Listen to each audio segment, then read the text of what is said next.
Yeah, man, I think we should be live right about now. So shout out to everybody in the building. If y'all can hear my voice, I guess we ain't gonna do no big intro here. You know what it is. You see the title. Got my brother Infinite Plane Society with me. He got a list of stuff he gonna be going over with y'all. And we're gonna be talking more about the North Pole and the Mercator maps and getting deep into some information on this deception, man. So I ain't gonna hold him no more longer because the brother was going in with some profound information. I'm gonna just kind of let him pick up because he the one with the list over there. So I'm gonna let him take over from there. Shout out to y'all and shout out to you, Tim. Thank you for coming through, brother.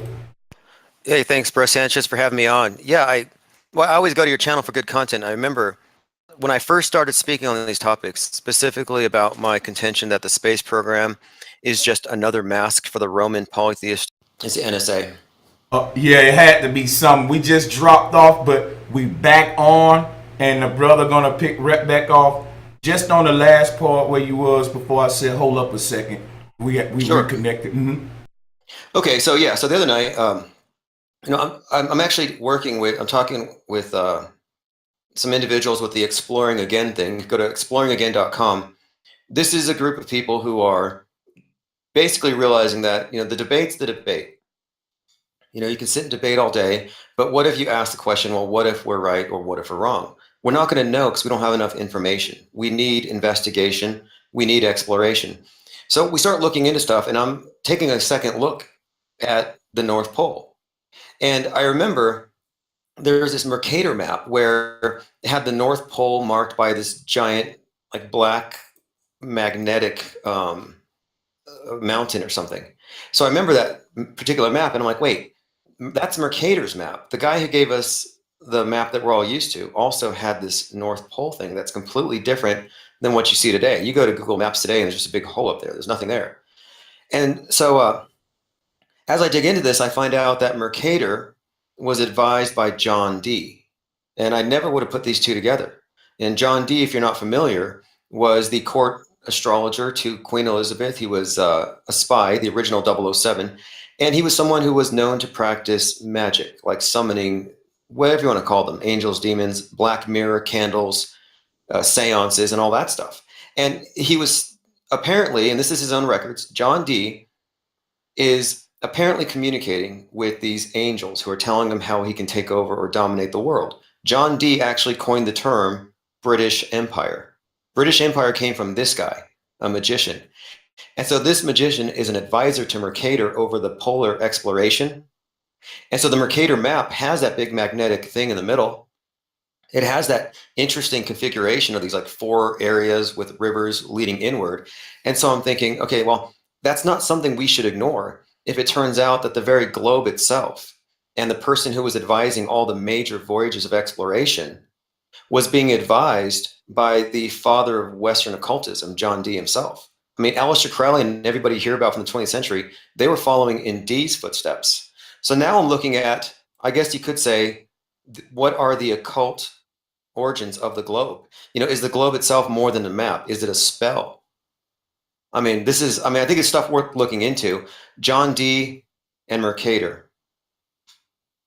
Yes, and I'm gonna tell you right now when you say about these guys being able to channel information from different dimensions and other realms, I'm gonna tell you that shouldn't be pseudoscience if you really into this consciousness community by now. Because hey, when it comes to astral projecting, this may sound crazy. I don't want to really go off into astral projection. We're gonna stay on subject, but one thing I thought about, Tim, I was like, how was the ancients able to make some of these maps, man? And they didn't have flight or some of the technology they said we have. Well, one thing we know they had the technology we had. That's one thing. That's why they was able to do it. But another thing, the ancestors were astral projecting. I believe a lot of people who astral project say all the time how they able to stand above the earth and look down and do this and that. Hey, what if, these great ancestors we speak about who made a lot of these maps even before Mercator, because that's what got me. When you look at the Mercator map, he's spot on with the Pygmy, the Dogon, whoever this Mercator was. His map shows what the ancients say, and that is something we can't ignore. That answer all the questions, where we come from, our origins, some of the big $1 million arguments going on now. And the simple answers we come with just get laughed at. Are you serious, guys? The North Pole. So yeah, this is deep. Another thing I want to say is I think a lot of maps could have been made by astral projecting. I don't want to really go there because a lot of people may not want to go there with me. You know, that they might think that's kind of pseudoscience, but astral projection is real. And if the ancients was masters at it, hey man, you can hover above the earth and draw what you see from the astral realm and draw it right into the real realm. And I know this is true because I astral projected once, and you take your memory from the astral dream back into your body when you wake up, just like you do in any dream. So you can wake up and draw these maps and go back into that meditation state, do some more drawing, go back in, do some more drawing. Hey man, that people may say that's pseudoscience, but that's one of my beliefs. Take over, Tim. What you think? Yeah. To your first point, John Dee was a scientist. You know, so he was a scientist. He was a royal advisor. He was an astrologer, but he was also an occultist. And so, what we call the occult just means hidden. And what do scientists at the cutting edge do every day? They're working to unveil what we can't see, what we don't know. They're actually the occultists of the day. And so, you shouldn't take those two things apart. And I don't think that topics should be, I mean, this is one of the reasons I listen to you, though, is I like topics that are, beyond the accepted parameters, because I think it's the only way to advance this thing forward is asking the what ifs. And so I don't think that's far off. And it's not, if you look into the practices of John Dee and Edward Kelly, their occult practices, one, they were summoning angels and communicating with these things. And the second part of it was what they called scrying. And scrying involved seeing at a distance. It involved what you would call astral projection. And if you look into the modern practices of the Thelemites and the OTO who follow in the footsteps of John Dee, they actually call it astral projection. So you might be onto something with that. I hadn't really considered that before. It's crazy. People gonna crucify me for this, but that was a time of my life where I was interested in joining the OTO. Okay, I don't think that's crazy at all. In fact, I think it's great that people are willing to actually get their information firsthand, and they should be, I think that's what we should be doing. Firsthand information, because we can't trust the filtration. And no, I mean, I did that. I joined the Abbey of Thelema almost on a whim, because I was like, well, I'm not content to just read in books about something. I want to see for myself. And so, I did exactly that to see what it actually is.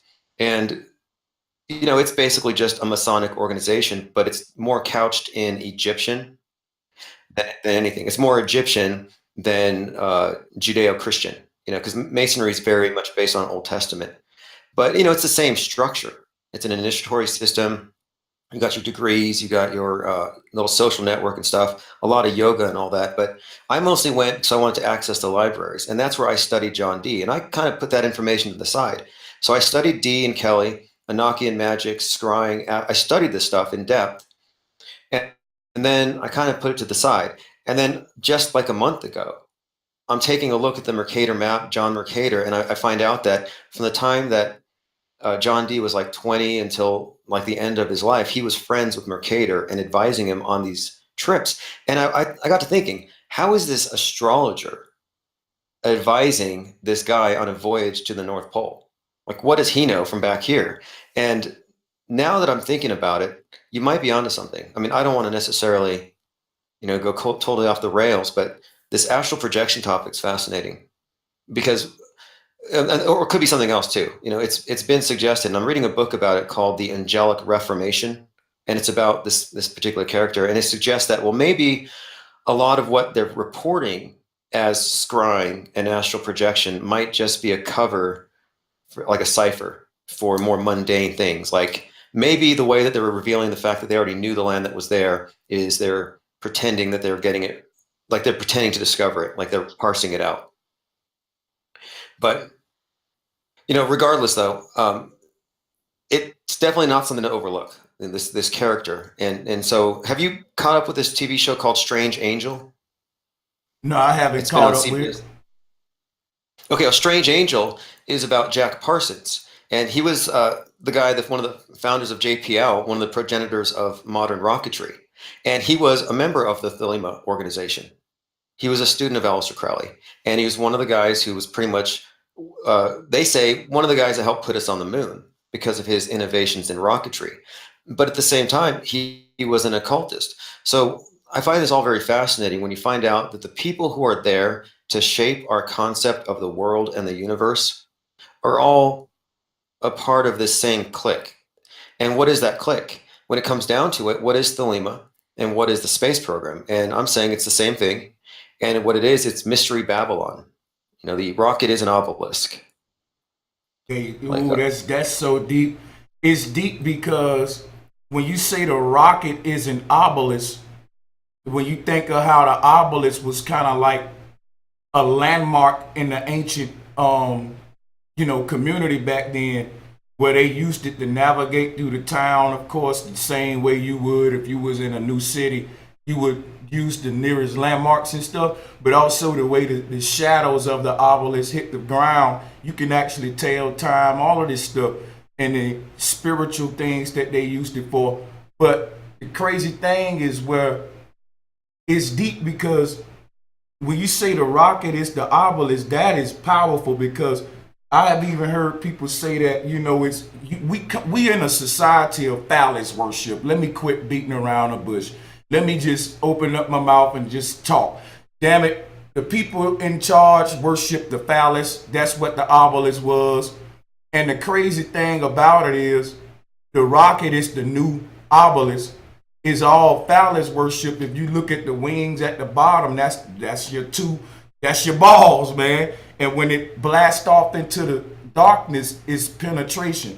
You call it sex magic, man, and that's exactly what it is, because basically the only way you can describe this cosmos without, you got to think about this. The ancients didn't use big ass rockets and do all that to describe this cosmos.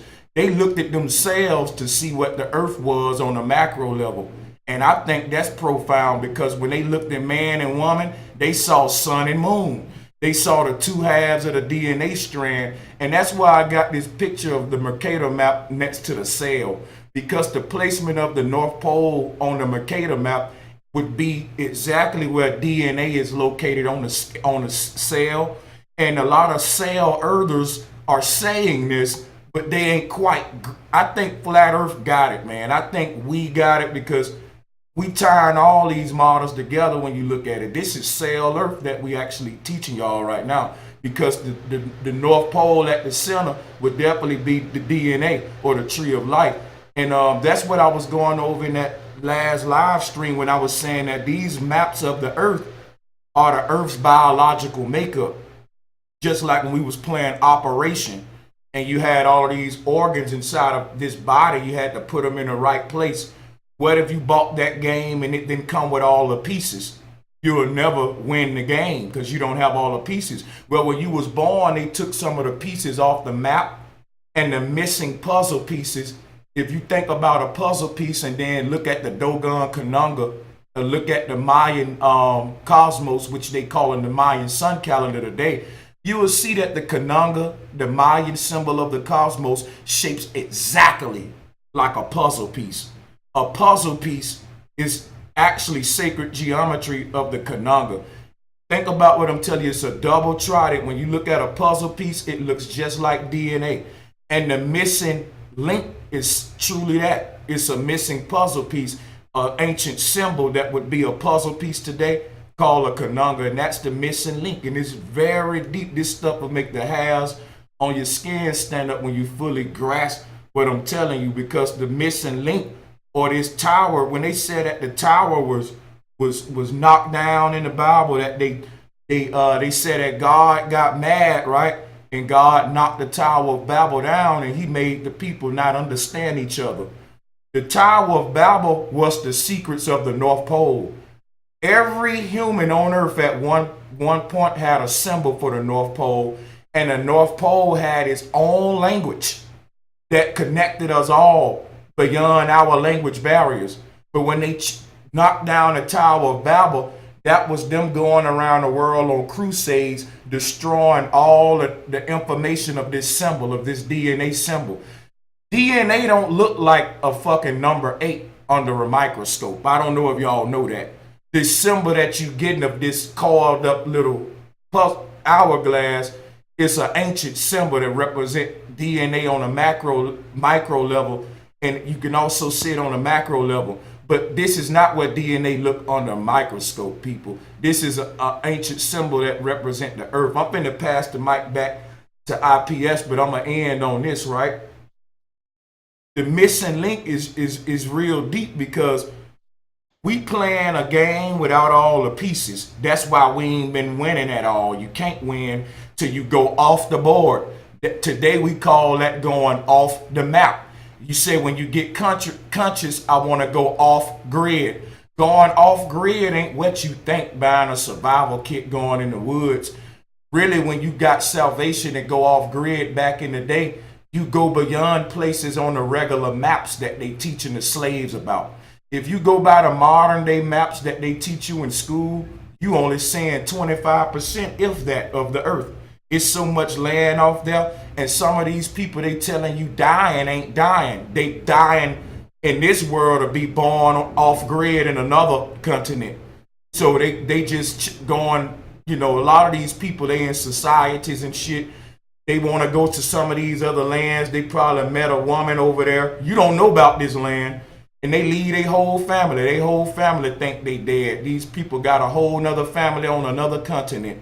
Stuff I'm saying now I get laughed at now, but in the future it'll be normal talk. Hey man, you know about the other continents? And it's us flat earthers at the forefront of reopening the map again, showing you that, hey, the reason we got so many questions because we missing puzzle pieces from the puzzle. When you look at a map today, so much missing, just like the Christians, they asking so many questions because when you look at a Bible today, look how many books they took away from the Bible. Now, if they took that many books away from the Bible, what make you think they giving you the right maps with everything on it? Let me stop talking and let my brother take back over. That's a great point to end on. It's like you trust, you recognize, okay, that they're hiding stuff in every other area of life. Why do you think that you can trust them in this particular area? I have the same problem with whenever people recognize, oh, well, it's fake news. Yeah, I'm not going to watch the fake media. But then whenever there's a shooting or a terror attack, they act like it's real. And it's like, wait, you can't trust them just whenever there's a body count, but then recognize that they're fake the rest of the time. I'm sorry. It's like pathological liars lie all the time. Yeah. But no, but about the rockets and stuff, you know, we're talking about iconography. So you're looking at the rocket and phallic worship, and yeah, it is. It really is that. In fact, even the ceremony of dragging the rocket across the ground or parading around missiles in North Korea, it's all the same. So they get you to genuflect before the symbol of their power, whether you're praying to the obelisk at St. Peter's Square, or whether you're praying to the SpaceX rockets, because you believe in capitalism and entrepreneurship. And of course, SpaceX is space sex.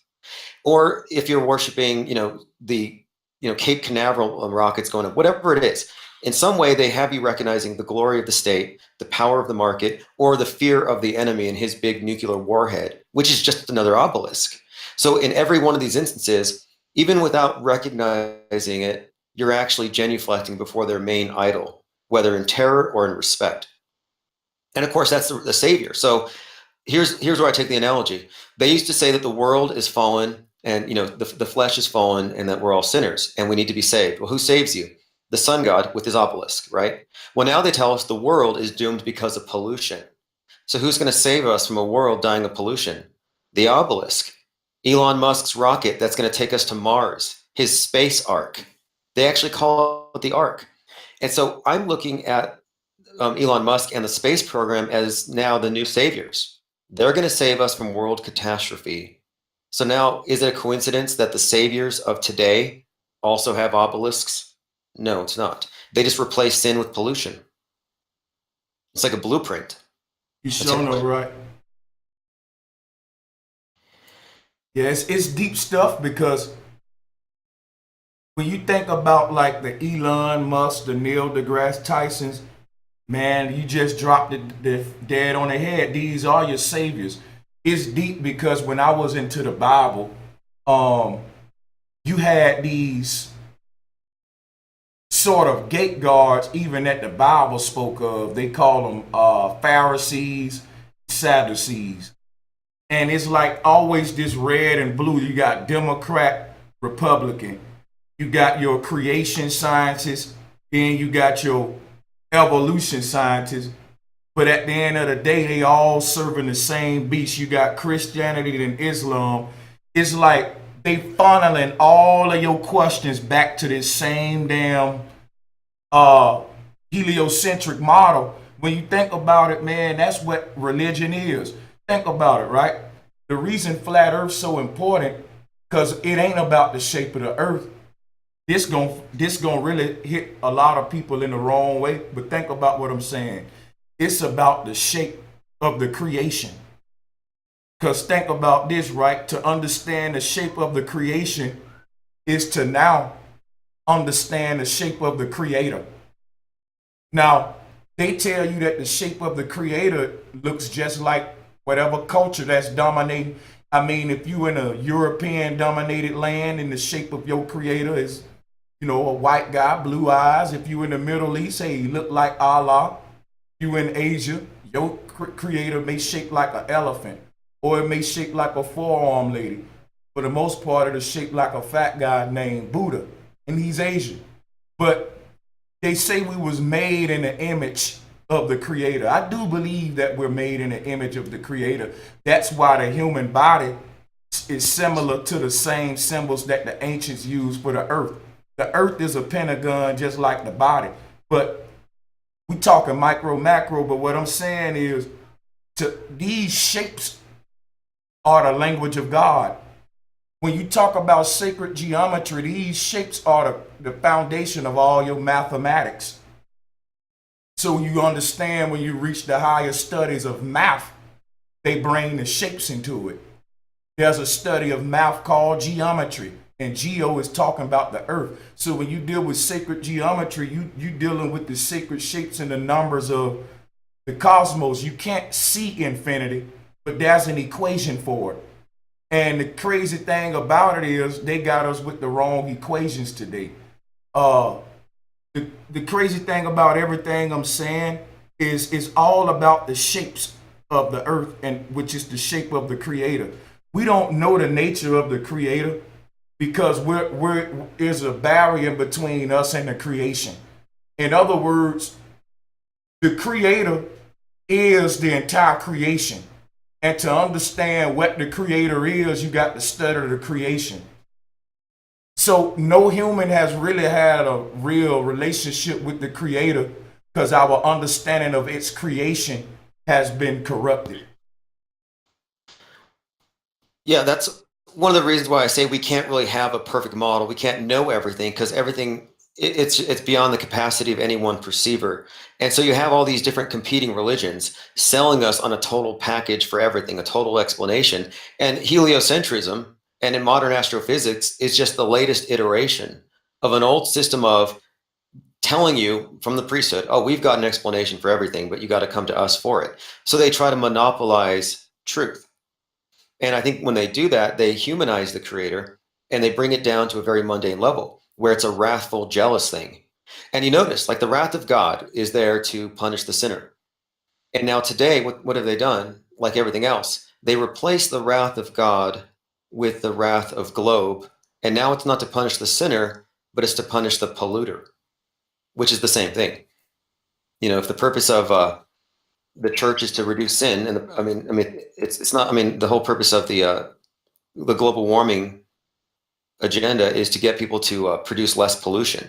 And what they do is they tax you with carbon taxation in order to incentivize you to pollute less. And this is no different than the selling of indulgences. It's a big shakedown when it comes down to it. But what I'm looking at here is that religions have always been instituted in order to replace a legitimate direct connection with the creator and to have it mediated, and then to have the middleman be able to take a cut, to tithe.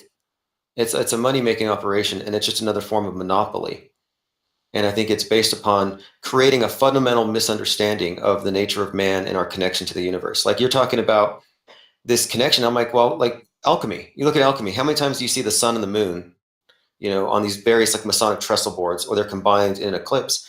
Well, if you look at like Carl Jung, he was something of an alchemist. And so the moon symbolizes the lunar side of the consciousness. The moon symbolizes the unconscious, whereas the solar would be your linear thinking, your left brain. So the moon would be like right brain. I mean, this is very simplified, but sun is left brain. And that the idea here is that you're navigating at night when it's dark. And that requires past experience and memory. It requires a bit of augmentation by your imagination to navigate so you don't trip and fall. In the light of day, you can pretty much just rest assured because everything's right, easy to see. You don't even need to think about it. You don't need to watch your step. And the idea is that there are two modes of perception, and that the lunar side is the side that relies on intuition and imagination. And then the other side is just the literal, what's right in front of you, what can be measured.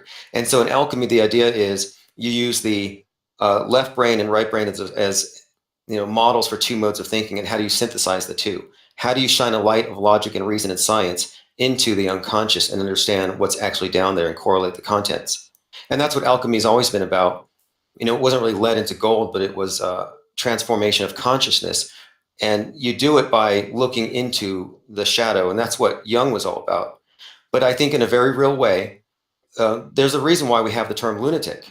And to me, a lunatic is somebody who's totally controlled by the delusions or the imagination, the augmentations to reality, versus somebody who would have who's connected to reality, who only perceives what's there, no augmentations. So like on this topic, for example, of flat Earth, people could say you're delusional. And I would say, no, actually, if you're saying the Earth is flat, you're saying it because you perceive it as such. You're not adding anything. You're not adding a spin. We only perceive it as flat and stationary. Nobody can dispute that. So it's the ones who are saying that it's spinning and it's round who are augmenting it. And so what I'm suggesting is that the more augmented your reality is by explanations that you can't perceive, the less your reality is actually real, the more surreal it is, the more fake it is. So if you believe in every terrorist attack, every scenario of doomsday, with whether it be asteroids or space junk or aliens, if you believe in terrorists, if you believe in all this stuff, there's a point where you're no longer in reality. You're filled up with delusions. You're a lunatic for all intents and purposes. But since everybody else is, nobody notices. In fact, this society awards you. It actually gives you, you get props for being scared of all the right things, for calling out the threats. Yep. They pat you on the back if you're a wolf, you're crying wolf. Like you could build a huge YouTube channel just scaring people about the clouds. There's all this poison coming from the sky, chemtrails. Whatever your thoughts on chemtrails, if you have 200,000 subs and you only talk about chemtrails every day, well, I think you have an obligation to use your platform to do something about it and actually find out what's up. I mean, at some point, it's like crying wolf shouldn't be rewarded. I think we should be rewarding actual investigation. And that's a fact. Because you got some of the biggest conscious platforms today built their foundation off crying wolf. Look at your Alex Jones. He always got this energy of get ready, man. It's about to go down, man. And if you're not ready, man, I'm telling you, get ready. Listen, let me tell you something right now, okay? Because you better get ready now. And I've been in this conscious community for years under that energy. Man, I remember at one point we was getting, they was saying get survival kits with the Y2K shit. Look, it's just been so much shit. It's people got MREs in their garage and shit. It's motherfuckers out there that's really preparing for a real alien invasion. It's just, you'll be surprised how, what's real today, like you said, it's the illusion. And the person that has the facts would be the one they call the delusional one. That's crazy because delusion is like you out of the illusion. You know what I mean? But that's good. Yeah, that's out of the Plato's cave. You're right. You're disabused of the illusions, and then they consider you to be the crazy one. And Eric Fromm, he's a socialist writer, but he's got some good stuff. He wrote a book called The Sane Society, and his whole premise was, what does it really mean if you're well adjusted to a profoundly sick society? And then what does it mean if you're in a very sick society and you don't fit in? The definition of sanity is almost very relative when it comes to the macro level of, if your entire society is based on delusion and lies and you reject it, they're going to outgroup you. They're going to call you an apostate, a thought criminal, a heretic, but a witch. You have these witch hunts going on every day, and it's like, well, I've always been interested in hearing what outsiders have to say. That's what brought me into this area anyway. I could care less what Fox has to say. I know it's all just Tide Pod reality, Tide Pod government brainwashing detergent for the masses. We all see through that. And so here we are on YouTube, because we're getting real information.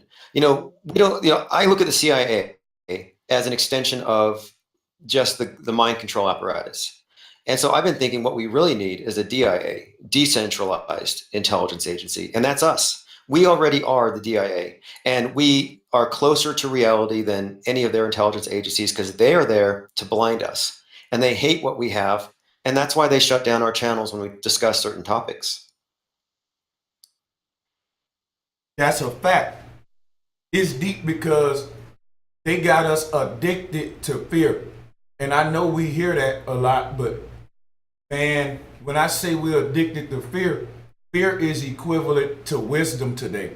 So when people show up on the channel, somebody telling them like how archons is going to take control of them and like all of this reptilian shit, them are your wizards today. That's the people, man, listen, motherfuckers got degrees to talk about aliens. But the people who saying, look, man, look where the North Pole is and where the compass is telling us to go, we get laughed at. If y'all don't see how far gone we are with this ancient science of this flat earth, that ought to show you. But what I'm saying about channels building their foundations off fear, you can't find a community that haven't done this. It started with the Bible first. In order for you to follow the God in the Bible, you got to be what? A God-fearing person. In order for you to follow the God of science, you got to be what? A science-fearing person. You need to be scared, man, global warming.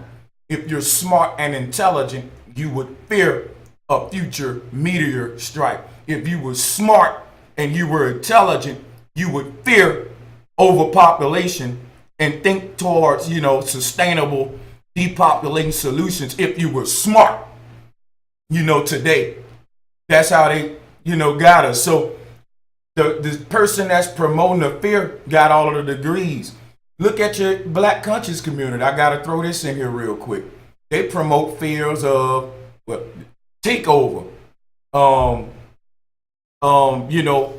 Caveman, the white man is a devil. You need to be scared of this, the infiltration, these militia groups training, they getting rid. Everybody got a fear doctrine because you'll pay your money to get rid of that fear. That fear is what keeps you enslaved. But see, the whole thing about a revolution is getting past the fear of the whole indoctrination of saying like, okay, what Flat Earth is doing is saying, well, what if everything they saying is wrong? And when you start right there, you'll start doing a research for yourself to find out the rest is bullshit. But in a nutshell, so I just won't keep blabbering on here, we want to tie all of this into the Mercator map real quick because IPS, what's going on right now is huge arguments about human origins. And I was just doing a lot of research on human origins, and I found out that this is what Flat Earth represent, the real human origins coming from Maru. And that will end all this quote unquote global deception because the whole divide and conquer was based off hiding the original origins of humanity. And when they said, well, you was first and you was first, that's what created like sort of the shit what we call races and what's going on today. One way I explain this shit is if what the ancients saying is true, there was only one race from the center.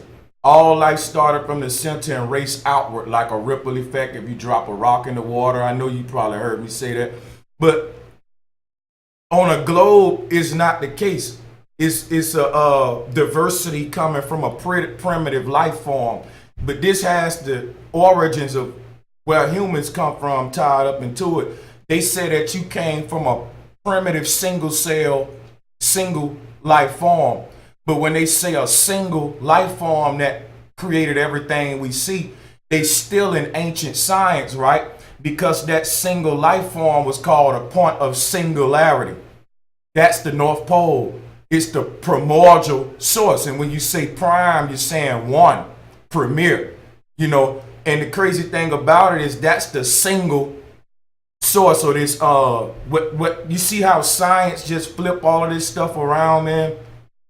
Yeah, they do. And you know, now that you bring it up, I'm thinking about it, how they're appropriating ancient sources. So what I think they're doing is they're presenting an exoteric version of astrophysics and science for the masses that give them the mundane heliocentric explanation. But I think the inner initiates are given the actual doctrines about what they actually know about our origins. So I actually think all that is there to be known that we're trying to find out is known. It's just compartmentalized. Somebody's got the maps that we want. Somebody has the history, the records that we ought to access, and it's definitely being kept from us.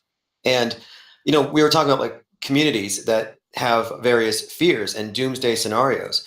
And I think one of the ways that they keep us from asking these big questions is they keep us in states of fear, you know, so that we're in a fight or flight mode, and it keeps us from, you know, being able to think about these bigger questions. And that's part of their agenda, is keep you in the now with sirens, with terror attacks, with instability, with school drills. I mean, active shooter drills themselves, my new contention here is that the point of the drills isn't to take our guns. It's to give the state an excuse to physically terrorize kids K through 12 so they hate guns and they obey the state. It's to give them Stockholm syndrome so that they hate the state's enemies, who are the gun owners. But I mean, even flat Earth, you know, one thing I like about this conversation and this topic is that when you start looking at what's real and what's not real, you start finding out that many of the bad things that we hear about never happened, or nobody died and it was staged. So you find out that there's less to fear after all. We don't have to fear global warming. The sky's not going to fall unless you believe in Skyfall. Have you heard of Skyfall 2018? No, I haven't heard of Skyfall, but I actually did a video last year about Skyfall talking about the North Pole, so that's deep. Okay, well, I came across this thing the other day. I didn't know about it, but there is this, it's a flat Earth convention, but they believe that the dome is going to crack and the glass is going to fall and it's going to open up, and that there's going to be a revelation in the sky, and they're calling it Skyfall. And the reason why I find this interesting, though, is that I wanted to go to the conference and I looked into it, but you can't go in unless you are a biblical literalist and you believe that it's the inerrant word of God. And I don't trust a government approved man-made document to represent the creator. So I wouldn't be invited. I couldn't go because I'm not a hardcore believer. And they also believe that the non-believers will be punished, and that the believers will be raptured and they'll be given spirit bodies and immortal bodies sent back down to fix the earth. And so this is a doomsday thing that has become attached to flat Earth somehow. And I'm like, whoa, I didn't hear anything about the dome cracking and falling until Skyfall. And so I'm thinking, is this something that we really need?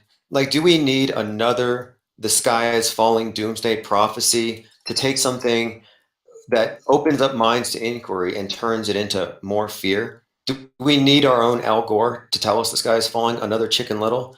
I don't think so. I don't believe the dome's going to crack, and anybody trying to sell me on an expensive ticket to hear about how the dome's going to crack is passing off. They're prophesizing like they're false prophets. I'm telling you. Anybody telling you the dome's going to crack is a false prophet. Hashtag prove me wrong. You know, because I'm sorry, it's obnoxious to me that somebody can claim to know something like that and claim to have some kind of initiated interpretation of these texts and know, oh, that the sky is going to crack and it's going to fall. And they use that fear to galvanize a group of people who are sworn on a statement to have faith that the Bible is literal and that the non-believers will be punished. It's like, that's pretty hateful. That's like the Westboro Baptist Church. You know, God's going to roll out the outpouring of his wrath on everybody else, but we're saved because we hate all the right people. We can just watch the wicked be judged. I think it's very hateful. I think doomsday cults in general need to go. I think they're not justified. I would even say that the mainstream media is a doomsday cult. I would say modern science is a doomsday cult. And Stephen Hawking, one of the worst doomsayers of all time. He said, you're going to die of overpopulation or global warming. Or if you go to space, aliens will kill you. And if you survive the aliens, guess what? The universe is going to implode. So you're dead either way. And I'm like, man, that's about as nihilistic and hateful and anti-life as you can get.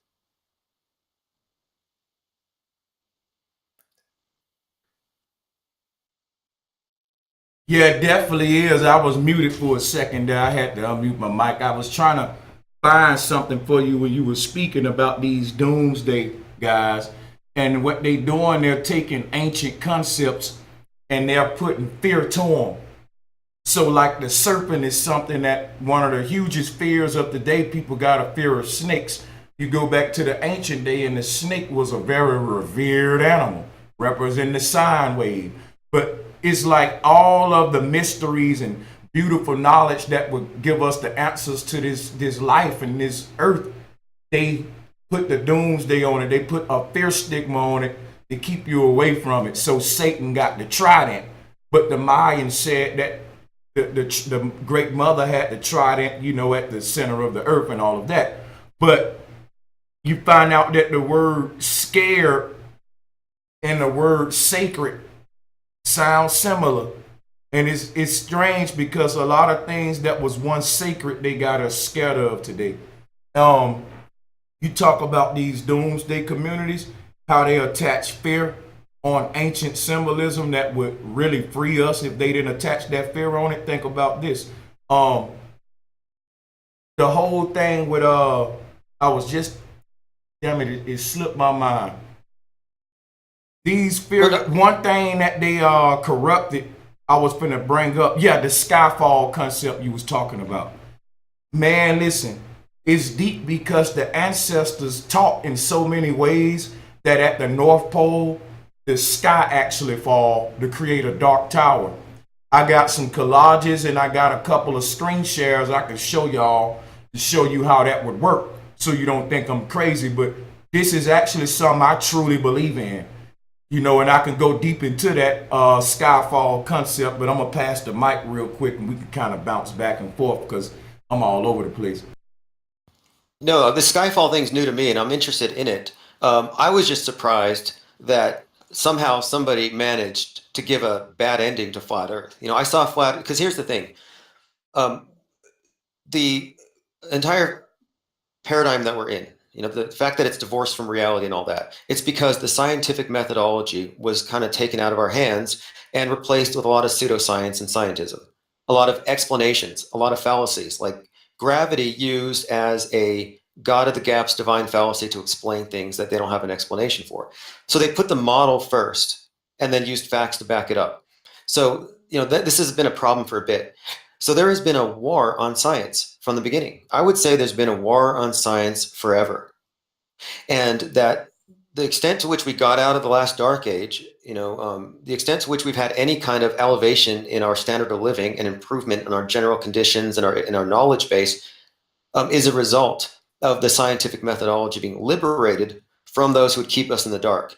And so we're not at war with science. Science is what gets us out of this thing. Fake science is what got us into these deceptions. And so what I think this whole conversation is about isn't geography. It's about philosophy, epistemology, and perception.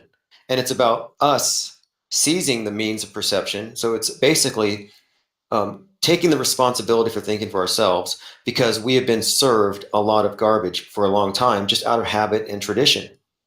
And, earlier today, we were talking about this big deception, how it's like you can live in a fake reality if you believe everything you see on TV. And, I'm reminded, I want to run this by you. There was this TV show called Space Cadets on the UK. And out there, this TV show had these people who were told that they were going to be astronauts. So they get into a spacesuit, they get into a spaceship, and for a number of weeks, they're on this reality TV show where they think they're in low Earth orbit, like the ISS or something. But the whole thing's a movie stage. It turns out later, half the people in the spaceship were actors. The other half were the dupes. And the dupes were chosen because they were gullible. They were selected to be on the show because they were easily influenced by what other people thought about them. And they didn't have a lot of inhibition. So they chose people, like they basically filtered out certain attributes that would make them easy dupes.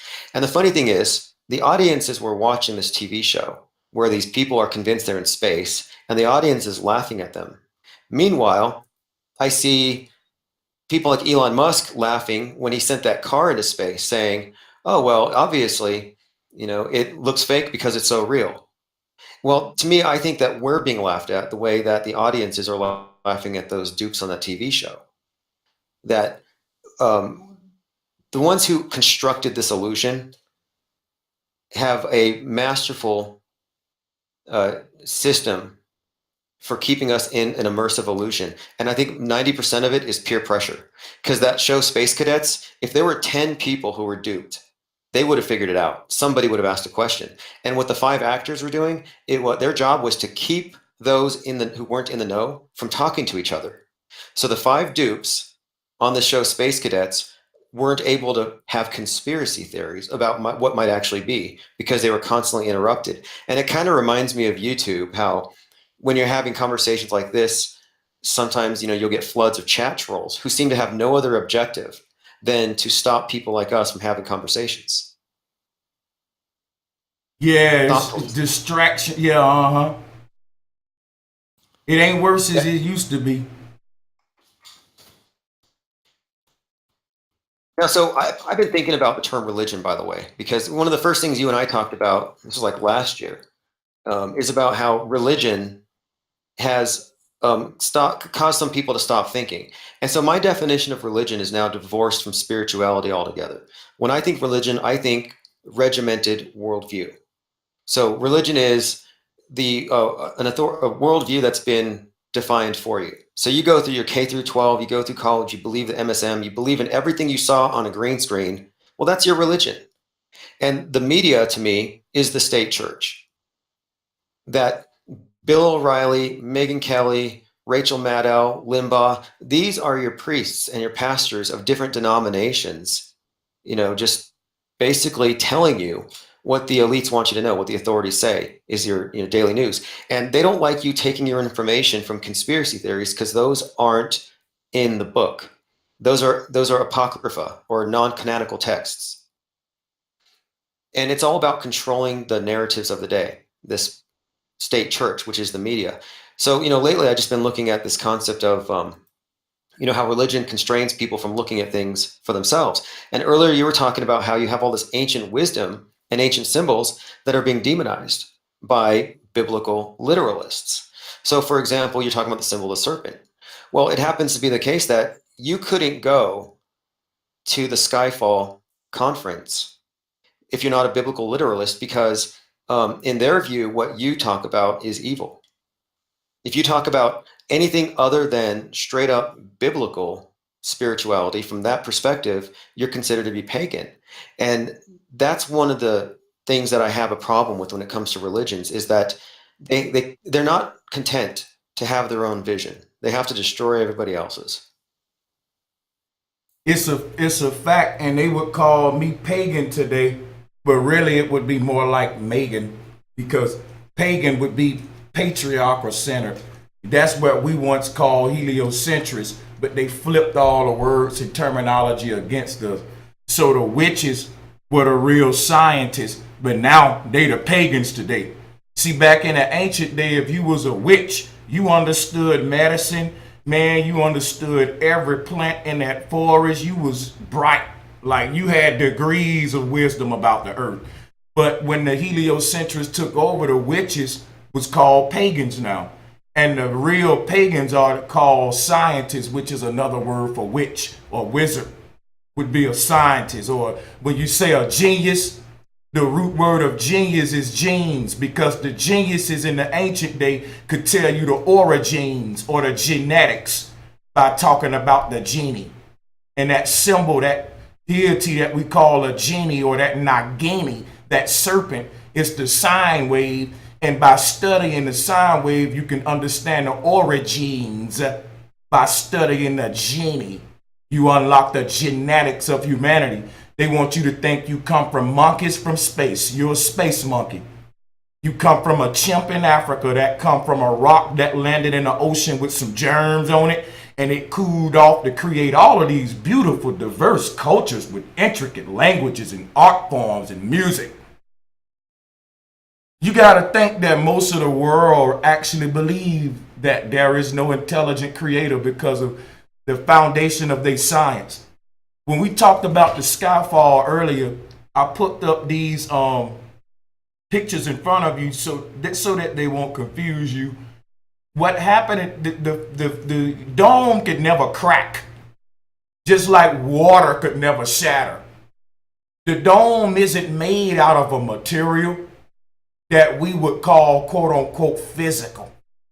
The dome is made out of something that scientists are calling dark matter today, because they don't want you to understand that darkness is actually what the creator looked like. Why is that? And what I'm teaching you is facts, what the ancients taught. I ain't pulling this out my side of our head. I'm gonna tell you, I'm gonna break it down even deeper what I mean, because we talk about this dark tower at the center of the Mercator map, but we don't know exactly what they mean. This is darkness, y'all. And you got to start, see what it is today. They got everybody worshiping the light. They got you worshiping the sun at the center of the, of it all. They got you sun gazing, nobody moon gaze. They got all about the light. Roy Ayers said, everyone loved the sunshine. It's a message in that song. You make your own light when you enter the darkness. But when you in the sunshine, you blinded by the rays of Ra and all the sun gods. But you are sun god. You are, but you will never be that till you get into meditation and the root word of me. Meditation is the real spiritual medication. Anyway, let me get into this dark tower and what this is. The reason the ancients said that the creator, the most high, the all is simply darkness is because darkness is the only thing you can't measure. I bet y'all just had an aha moment. Let me say that again. You can measure light. You can measure everything else in existence, but the only thing you can't measure is darkness. You can't measure it. Ain't no dimensions to it. You can't tell me what shape the darkness is. It just is. It's omniscient. When you close your eyes and enter the darkness behind your eyelids, there is nothing but infinity. That's why we close our eyes to talk to the Most High, because we going back to that darkness, which is the Most High, simply darkness. That's why you got to go to it in between lifetimes and every night to go to sleep. The deity was called a reaper. It's the repairer. It repair you, reaper, repair.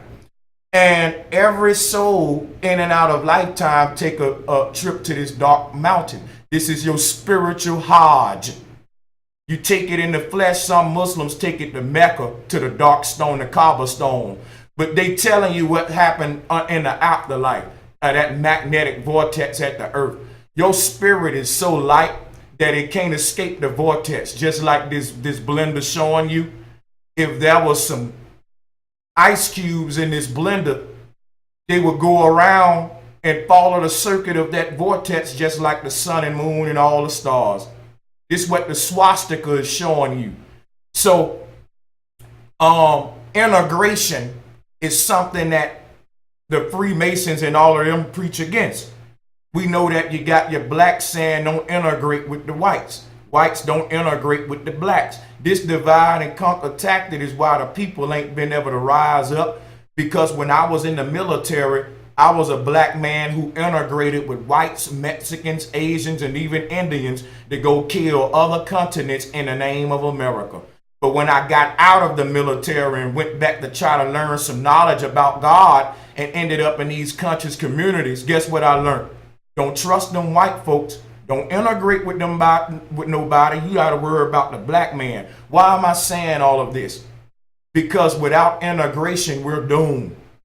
If they're able to get your sons and daughters to integrate in a military uniform, but you're not able to get your sons and daughters to integrate, to speak up to why they poisoning us with chemtrails, overtaxing us, and what's going on with the government deception. If we can't, they're not going to integrate us for us to come after them. They'll integrate your children to go fight for their money and for corporations. They'll integrate you on a job to stock a chef to make a corporation rich. You see black, whites, all races working together at McDonald's. But what they did was they make us get off work and say we'll never integrate to take over the whole damn system. So that's a real prison cell in the mind where they got you saying, yeah, I integrate to keep your shit going in the military. I work a job with the other race, but I won't integrate to stand up for our rights and while we being deceived. Why am I bringing up integration while talking about sky falling and flat earth? Give me a minute, I'm going somewhere with this. The big world deception was in the beginning, that was only one human race. And for many years, we was taught that it was the African race, or some superior whites teach that that original race was the white race. You even got some Asians that teach, hey man, no, Asians was here first. So you got a superiority complex in every quote unquote race, but that's because no one has ever considered. Think about it. All of this division is based upon cosmology and human origins. If all of these races knew, hey, we're none of us first. All of our ancients taught that every single different human, every race was created at the same time, at the same place, at the center of the earth. We'll stop beefing. Wouldn't be no argument with who first, because we're going by looking at, in the beginning, the Most High already integrated everything. So integration didn't come later after some big bang. I hope y'all see what I'm saying, because they telling you the races was created by integration. That there was this one supreme race that made it with itself and created other races. How can you do that? I don't know. But if you ever stopped and looked, Darwinism, the Big Bang, and all of that is bullshit, because two whites can't make a black baby. Two blacks can't make no dang on Justin Timberlake. Never has happened. Two blacks can make an albino. Two Chinese can make an albino. But everything in nature can make an albino. That ain't white. And for years, they've been passing off blacks creating whites. And when blacks have only created albinos, we ain't producing no George Bush. We ain't producing no European. And this whole DNA genetic testing scam, it's been scientists come out and said that that's a multi-billion-dollar industry based off pretty much taking your blood and printing whatever the fuck they want you to be. You ever thought about that? So this whole human origins and flat earth and the Mercator map is very important while me and my brother doing this discussion. Man, that's a good point. They present us with things, and then, like, for example, they have a little red dot on a map that, or on a picture of space from the Hubble, and they say, oh, well, this little red dot here represents 7 planets around the TRAPPIST star system that are in a Goldilocks zone that we could go inhabit, and 3 of them have moons that are tidally locked and lots of ice and water. It's like, how do they know off that one little dot? And you find out behind the scenes, all they really have to come up with is, and they've said this before, like some scientist was asked, at NASA, they're like, well, how do you know, or how do you explain how Venus's rotation is going the opposite direction? His explanation was, well, you have to use your imagination to fill it in because we don't have a lot of facts. Like, it's artistry. They openly talk about how they need artistry, 1, to represent it because they don't have enough data, and 2, to make it interesting enough for people to look at it, for entertainment value, in other words. And so in all these different areas, we're putting a lot of trust on what somebody's doing behind a curtain. And we're just hoping or expecting that whatever they're doing is not just some kind of a magic trick. And that's where I think they got us, where if you suspend disbelief and you give them the benefit of the doubt on anything, if you place any faith in one of these experts, they will pull the wool over your eyes. And so that's where I'm saying every one of these experts need to be called, like for example, you get a statue of a dinosaur, or rather a sculpture of a dinosaur in a museum, right? And so some kid sees it. Well, the teacher's not going to tell the kid, oh, that's fake, it's plaster. Or even if they do, they're going to think it's a plaster model of the real thing. What they're not going to know is that all they had was a little chicken bone sized piece of material and some guy's imagination that constructed this big beast, and then they had it made. It's science fiction. They've never had an intact Tyrannosaurus Rex skull found anywhere. And yet they don't tell the kids. And so they kind of present us with these fantasies, and they let us accept it just through osmosis. They don't even have to overtly lie to us. And as long as we have their trust and we never ask, why would they lie? Well, they're going to sell us a whole bill of goods. And now here, I think one of the greatest accomplishments of the space program has been to convince a lot of people that it might be a good idea and a sign of progress if we could all just move to Mars, where we have to exist as farmers, farming potatoes under a dome. Like, what is that to you? I mean, tell me, how is that not the same thing as living in a gulag in Siberia? It is, Just instead, it's the same thing.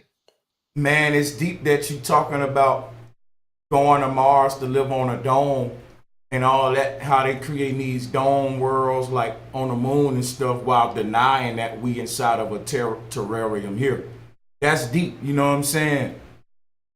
They deny that we are in a dome, but then the only thing they can reduplicate to sustain life on these so-called other worlds is a dome structure, because they know that we're in a contained environment.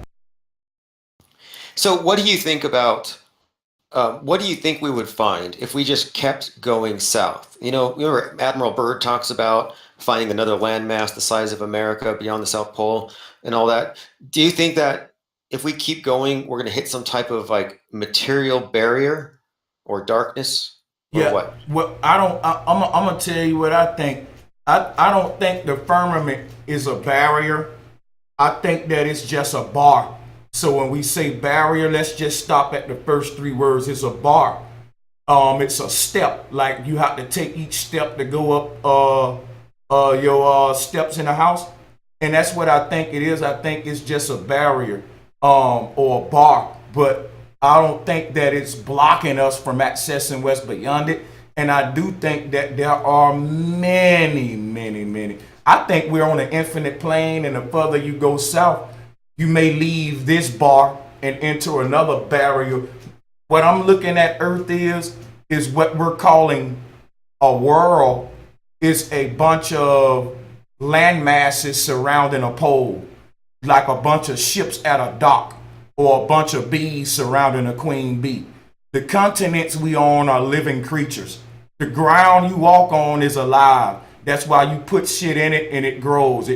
So all of these continents are living creatures moving in an infinite ocean, and they all are attracted to these poles. That's how we get these 7 continents we got around the North Pole, but there's many around us and many around them. And then you do reach a point where it stops, and then I think it's a bunch of just ocean until you reach the edge of another barrier and got to work your way from the outside to the inside of that ripple effect.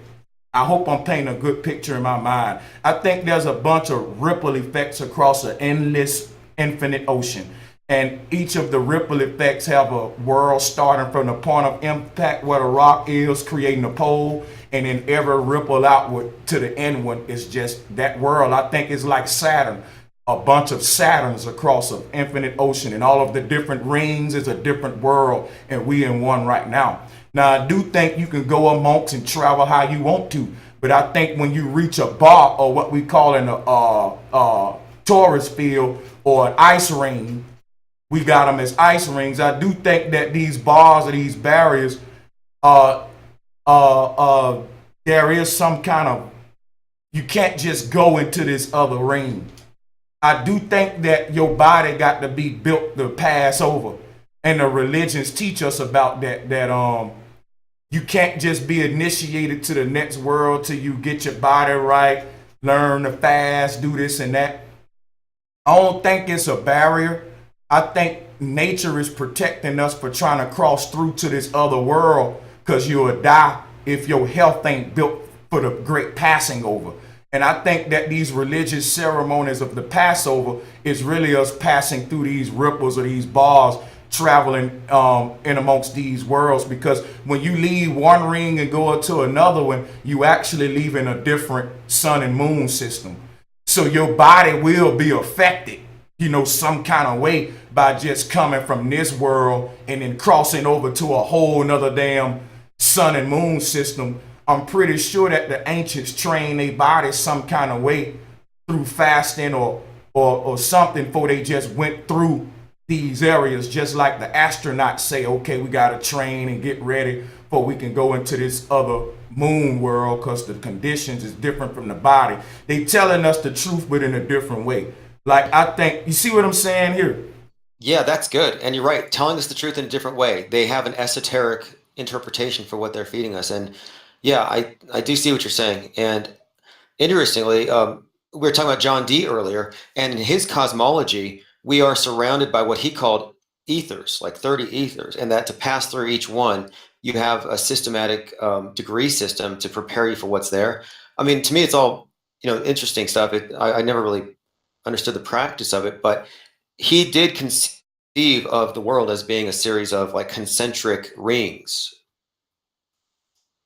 and he has a map of it. But yeah, no, it's very interesting. Now, do you Yeah, think that every one of these areas would have its own sun and moon? Is that kind of like a standard thing? Because someone had said to me, hey, they said, hey, is the Temple of Solomon maybe a reference to like a temple sun moon? That every area around a pole would require that duality?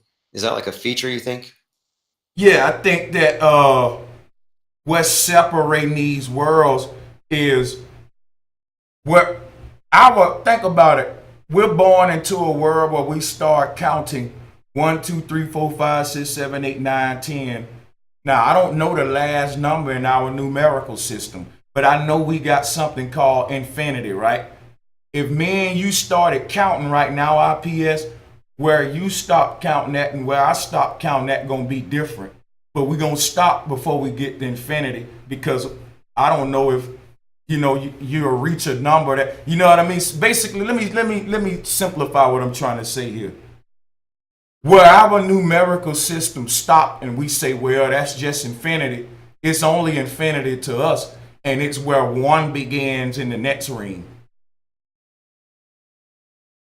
So I think what separates each of the worlds is scale.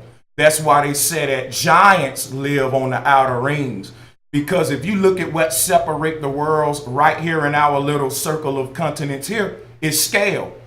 We measure things different than other worlds. We got our own measure. I forgot the name of it, but an inch over here ain't an inch in the Middle East or an inch in Asia. Like our architecture is at different scales, and that's what separate the ancient world. Okay, because you got to think about the words we're using.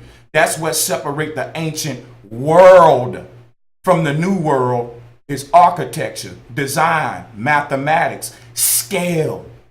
And I think that if you look at the scale that the ancients built on, they clearly had a kind of mathematics that dwarfs all of our modern shit today, even with your iPhones and all of that. If you look at the scale that they built on, it's breathtaking. And they carved complete cities and mountain faces, man. You got stones that were worked with that's the size of damn houses.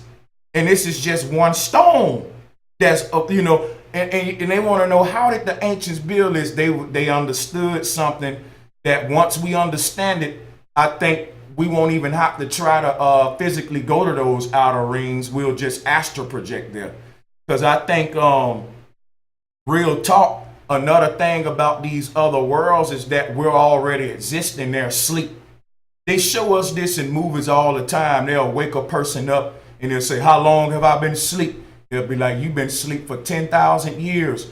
And they didn't know they would sleep that long. So I think that there are many clones of yourself across these different worlds that you may be asleep on. And I think that when we say, man, I got to wake up, I got to get this knowledge so I can wake up, it's that you can wake up yourself on these other worlds too.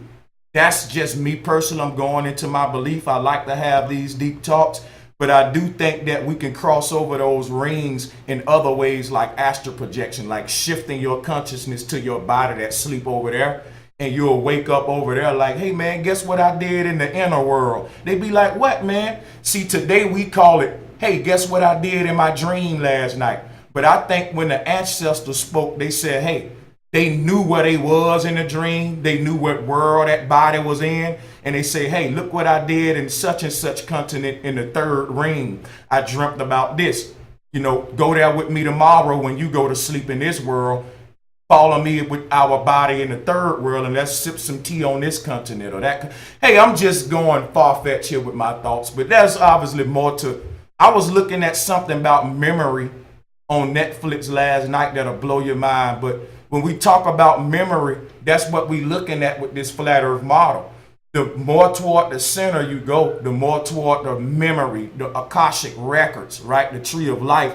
The scientists call it the thing that started the Big Bang. They said you can't make it back to that because the light is deceiving you.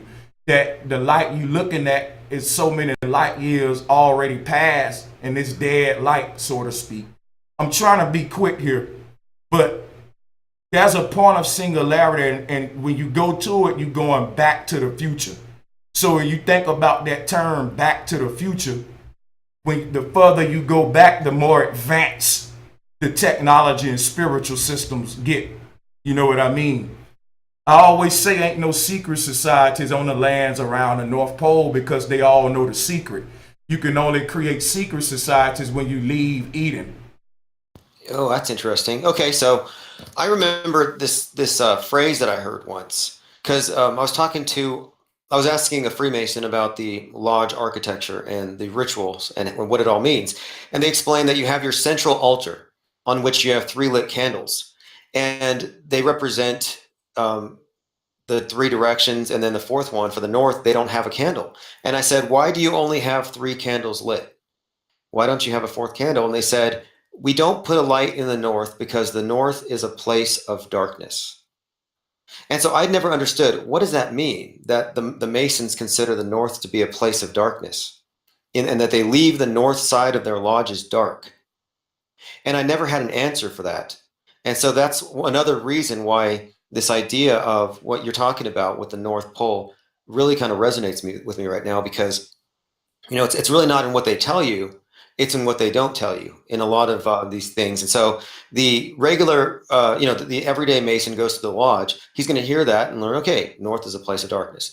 But the one who's looking for the esoteric is going to say, okay, well, that's a clue. That's not a satisfactory explanation. So what's over there? And the whole point of the lodge is to leave the darkness. It's to enter the light. It's to find the truth. And so why would they have this like glaring blank spot just thrown in there? And so, yeah, I find the north to be the very concept of, the North Pole to be intriguing right now, because they give you this mundane explanation. Like I was telling you earlier, the guy from exploringagain.com is going to the North Pole and the South Pole in October. And when you start looking into it, it's like, it's just ice or it's just water, and there's nothing there essentially. And I'm thinking, well, there's either nothing there, or I don't know, you've seen the UN flag, right? UN flag, 33 segments. You've got eight segments with 4 in each, and then you've got the center, the 33rd, which is a circle. So I'm thinking the inner circle, maybe there's something there that's being obfuscated. And so even trying to take a trip over there, even though we know we're not going to find out what's actually there, it's worthwhile to go just to see how far you can get to the truth before you're corralled. And so we need to know the perimeters. And so I've been thinking lately that the debate's over in terms of, as far as like what we can actually say that we know for a fact. There are a lot of people who believe it to be, as it's been presented to us, the entire world, the spinning ball, heliocentric cosmology, but they don't know it. It's an article of faith. And so the only way we're going to get past faith and belief is through investigation and exploration. So I'm thinking now that it might be a good time to change the focus from, instead of trying to win over the mainstream media, or instead of trying to debate and convince indoctrinaires to look at our perspective, I think instead our focus collectively should be on getting answers. And to me, that means North Pole and South in any direction. It means, how do we know how deep we can go? We're told 8 miles. There are so many different areas to look at, but as far as it goes, I don't think we're going to solve this puzzle from inside of it. Earlier you talked about off the grid. We're not going to win in the arena of bad ideas. We got to step outside of it. I don't think there's any experiment you can do inside the model that's going to debunk it. I think it's literally going to require going to the edge, whatever that means. Yep. And I think that's a lot when we say think outside the box. We got to eventually leave outside the box to prove what we're saying. I'm one of the ones that's with it. And because I know at one point, like we sitting here talking about traveling to the North Pole and beyond the South Ring, and we're talking about it like a big, man, this great feat, this mission. And if you think about it, it was simply going from one state to another to the ancients. I really believe that the ancients just they went to the North Pole and these places freely, like, and listen. Their maps were so accurate. They even drew in parts of the ocean that you need to go around because there's sea monsters there. It's like these huge different races of like sea creatures when you go on into making your selling to these other continents. A lot of ancients drew places to go around because they said this part of the ocean got the sea monsters.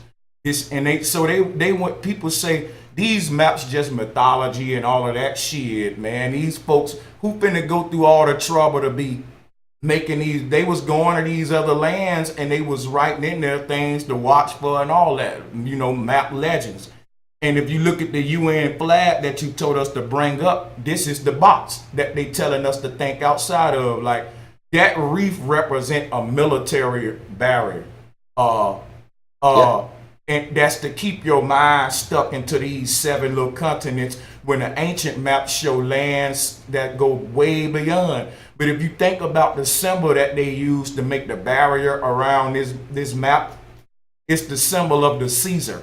It's a Caesar's wreath. That's Rome, what we call Greco-Egyptian control, And that reef symbol, again, you can see here, it's the eagle and all of that. Somebody got it here. They all on the same team. There is no beef between communist, capitalists, all of this crap. Everybody a member of the UN. But I'm gonna fall back, and because it's a lot to speak about, especially about this dark tower, this North Pole skyfall concept that they corrupting today. I didn't know nothing about this skyfall conference. Basically, what these guys doing, they're hijacking the terminology.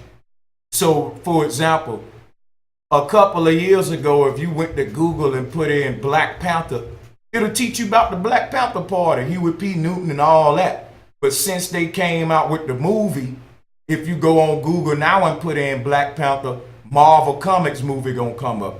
So they're monopolizing the terms. The term Skyfall is an ancient concept. And it resonated with me last year. I created a Flat Earth Skyfall video talking about what happens at the North Pole. This is going to be a new thing.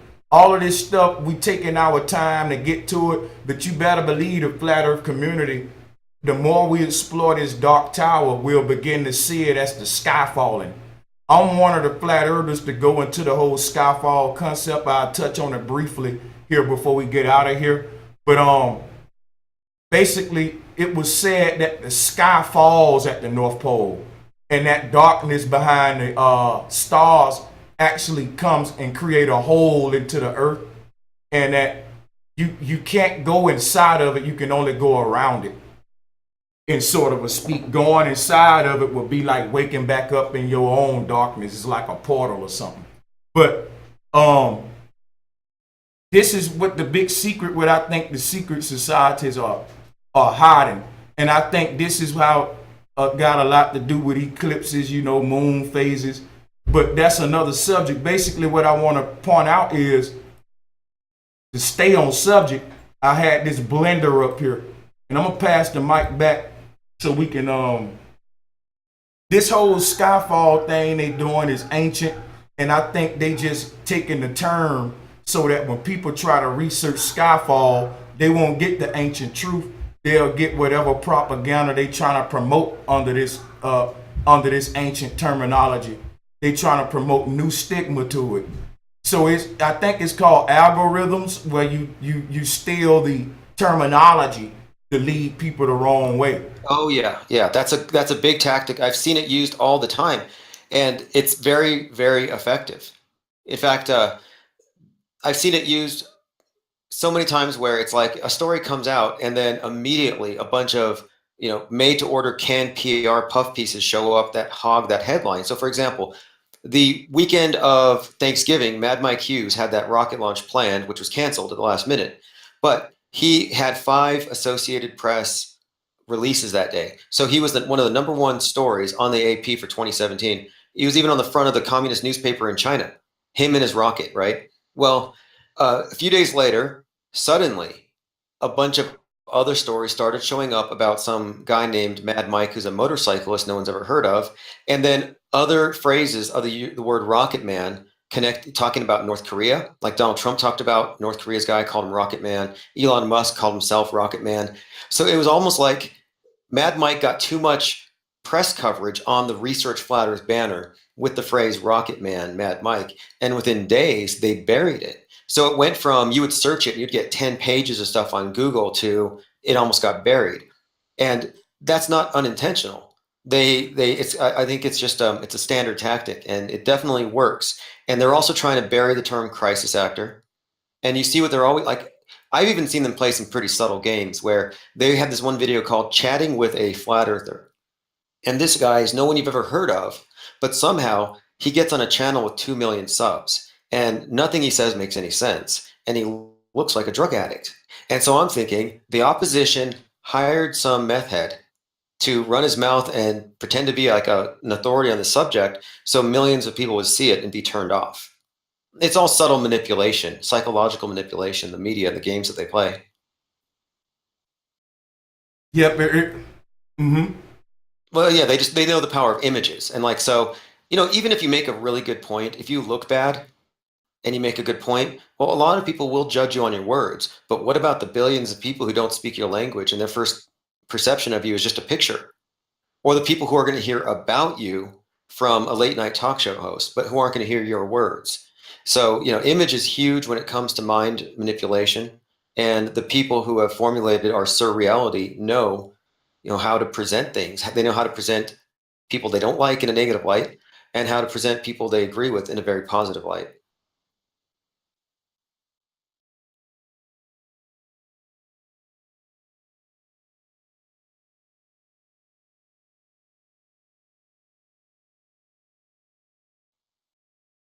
Hold on, I had my mic muted the whole time I was talking. Let me go wrap this up real quick about the Skyfall. Yeah. I think you're gonna find this interesting, Tim. Because you like me, we see NASA as an occult organization. We see them as syncretists, just like us. That's what a lot of people don't know. NASA is their entity in this conscious community. Like, so we talk about the Skyfall. Well, all of the pictures you seeing on the screen now shows you what I mean about the Skyfall. At the North Pole, the darkness was said to create everything. So in the middle of all these maps, you see a dark tower. That darkness is the same darkness behind the stars. So why do you see it on a map? The ancestors said at the center of the earth, the darkness behind the stars fall from the sky and creates a hole in the ground and goes out to the other side to make the lower part of the firmament. You got Sheol, you got the firmament. This darkness is what's creating the toroidal field. What you got is a bunch of light that we call in living reality. All of this grass, water, trees, humans, animals. If you can see it, it'll look like a CD disc. You see how there's a hole in the middle of the CD disc and all the music is on the disc, and the disc is a donut. That's what our flat earth is. The middle pole is where the pole is spinning the disc. So that ain't a world. It's where the pole is actually spinning the disc. So if you're looking at my screen, if you look at this blender, that's what the North Pole would be.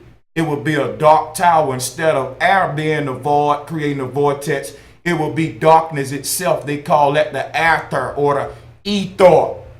When you say ether, you're saying the air tor. It's a different kind of air than what we're breathing. This is the air that oxygen itself breathes. This is a different kind of water than what we're drinking. This is the water that water drinks, because water gets thirsty and it drinks from the dark tower. So this primordial water, this ether, this air that's spinning the toroidal field. When you take the word air and mix it with the word tor, for torus field, you get air tor or aether. And the ether is what's, see, let me show y'all what NASA said a couple of years ago. This is the best way I can explain this to you. I'm gonna show you. I put this website up. I hope you can see this IPS. You can only see it if you go to the internet on YouTube. I'm gonna blow this up. I'm gonna show y'all what I'm talking about. This CD disc we live on. See, NASA told us about this. Check this out, right? What you looking at is something they call donut worlds. Now they said donuts worlds really exist. You know why? Because we living on a damn CD disc. And the reason all compasses point to the center is because that's a huge spinning, man, going on at the center. That's what's spinning the sun and moon around. The ground is still, don't get me wrong, I ain't saying the ground spinning like a CD. The ground still. The ground represent, let me show you a vinyl record real quick. Vinyl record player real quick so you can see what I'm talking about. The earth is just like this.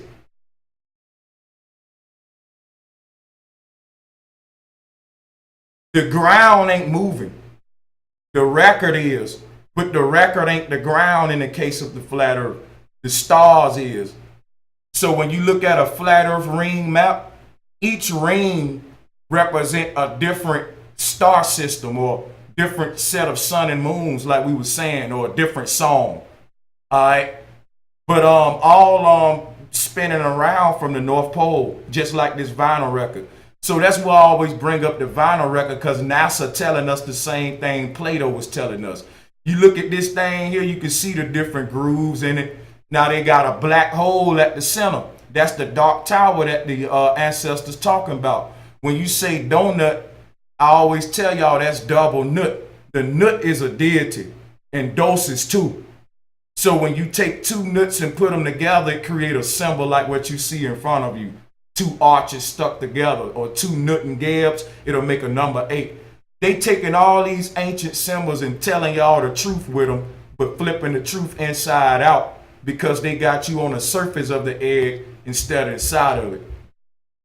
Okay, so do you think that, like, we get a lot of imagery, in the media, like predictive programming, you would say, about the glow, about the dome, like The Simpsons or various movies, Thunderdome, where you have a lot of dome symbolism in a lot of movies. And do you think that's because they're revealing the fact that we're in some type of an enclosed system? Or do you think they're showing us that because they want to convince us that we can't leave this area? I think they doing it to when they show us all of this stuff, to misinterpret the nature of the dome. Because when you see the dome cracking and water spilling out and all of that, that's again like what you were saying earlier with the fear programming.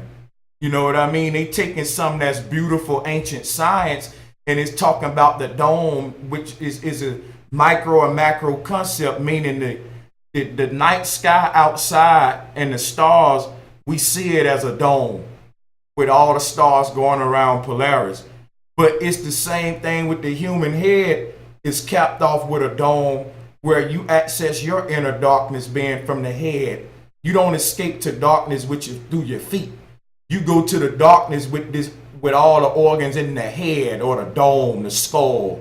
So one of the secret societies that held this secret was skull and bones. Think about what the skull is, the dome. The bones is the foundation. Those X, that the bones make a X for the 4 lands. The 4 lands, Mount Meru, but also earth, wind, water, and fire being the foundations that created them first 4 lands. So, but it was born from darkness.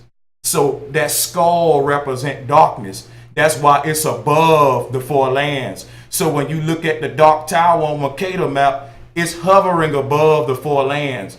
As flat earthers, we've been taught to look at this as a dark stone floating on the ocean. That's not how you read this map. Mercator, if he knew what he was talking about, he taught what the ancients taught, that dark tower goes all the way up to the sky. That's the tree of life. It's a dark tree because once it get up there, it opens up, just like these deities on a collage show you. That's how we see the sky, because it's like an umbrella rotate. It's like the North Pole is the handle of an umbrella, and all of the constellations and stars is painted inside of the interior of that umbrella. That's while the creator is spinning around.